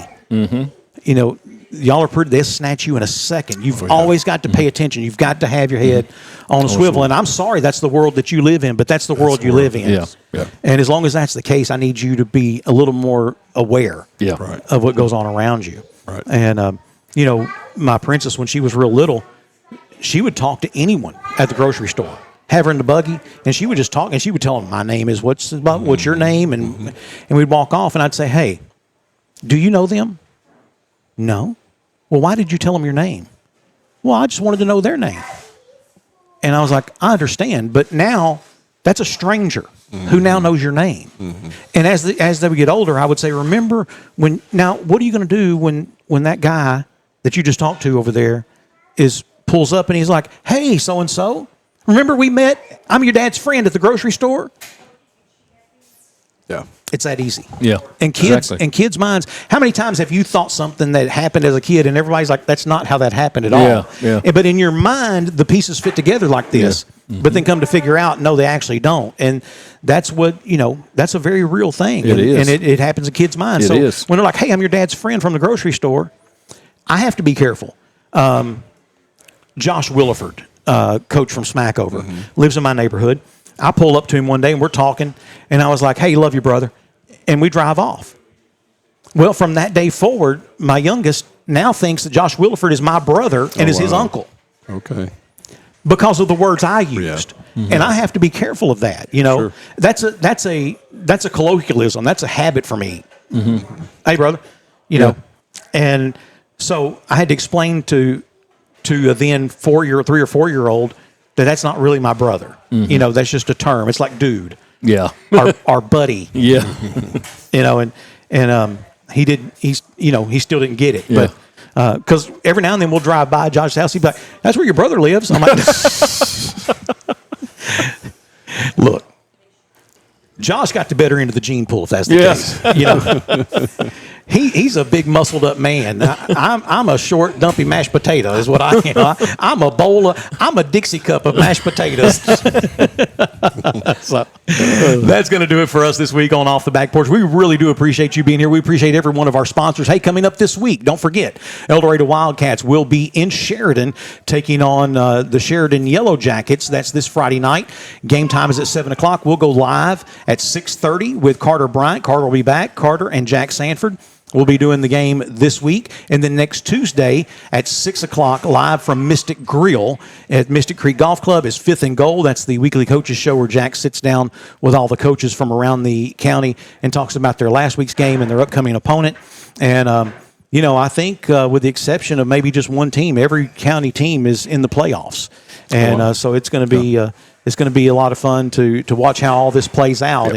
It's man, I tell you right now, Smackover's playing really good ball. They got a good quarterback. Yeah, they do. Junction is playing really good ball. Yes. Junction has a college level offensive line. That's and then they're all over 300. Yes. Oh wow. And all over 6 foot. And a couple of them are really quick. So Strong is in the playoffs. They're still waiting. They're waiting for the seeding to fall to them to see who they play. So, and then obviously El Dorado's in the playoffs. As of the way it sits right now, this is prior to playing the Sheridan game. As it sits right now, El Dorado will probably travel week 1 to go and play Lake Hamilton in Piercy. Oh wow! And so that's a heck of a drive. You and I made a number of times, but I never had a bad experience. No, we always had a good time. It wasn't. It a lot wasn't of like, trucks there. Wasn't like going to Sheridan. No, we were in Sheridan one time getting ready to do the game, and Boomer and I are standing there, and my pastor walks up. And there's this woman from Sheridan, and she is on his ass. I mean, she's eating him up one side, down the other as they're walking across the parking lot. And he walks over and he starts talking to us, and she's not let up yet. She just like a Pomeranian, man. And finally, he looks at us. He says, "Excuse me." And he turns around and says, "Ma'am, if I wanted to be bitched at, I'd have stayed in El Dorado." And she went and walked off. And he said, "I'm sorry, y'all had to hear that." That's right. And I looked at Boomer and said, "That's my preacher. That's my pastor right there." Just a normal guy, man. He'd heard as much as he wanted to hear. And enough's enough. We've all been there. Yes, we all have. We've all been there. So those games coming up this week, and so congratulations and best of luck to all the area teams this coming week. And even though PC isn't making the playoffs, let me just go back to this is only their second year playing 11-man back at 11-man football from 8-man. Yeah. So they've got a lot of ground to make up there. But they have a chance for a win this week. They're playing, I think they're playing Lafayette County. And Lafayette County's not got a great record either. PC's 0-9, Lafayette County's 2-7. And I have been impressed with Coach Hicks. For the most part, he has shown up every week. And I got to tell you, some of those losses PC took were not small losses. Yeah. And to show up and do a coach's show after, a 53-0 loss or a 58-6 loss, that's hard to do. But they've done it. He's done it. And to just hear him talk each week about we're getting better here, we're getting better there, we're doing this right, we're doing that right. He's got a plan, and I wish him the best of luck, and I think they'll have a good opportunity maybe to get a W on their schedule. And like he said earlier a few weeks ago, he said, hey, our main thing is get that monkey off our back, and let's get let's start with getting that first one, and then we'll work on building from there. So that's going to do it for us. We appreciate y'all. Ricky, thank you so much for being with us. Thank you for having me. If any of you need it, I'll give you his personal cell number so that you can call him or text him anytime, day or night. Matter of fact, I did text him the other day, and I said, it was the day that it was announced that he was leaving the sheriff's office, and I texted him, I said, I know your phone hasn't rang even once today. I said, so I'm not going to break the cycle by calling you. I said, but when you have a minute, just give me a call. He hadn't called me yet. He hadn't had a minute. Hadn't had a minute. He's been on dang podcast. Well, on computers. Computers. All right. That's going to do it for us. Hey, y'all have a great week. God bless. With a history of being the voices you trust, this is Off the Back Porch.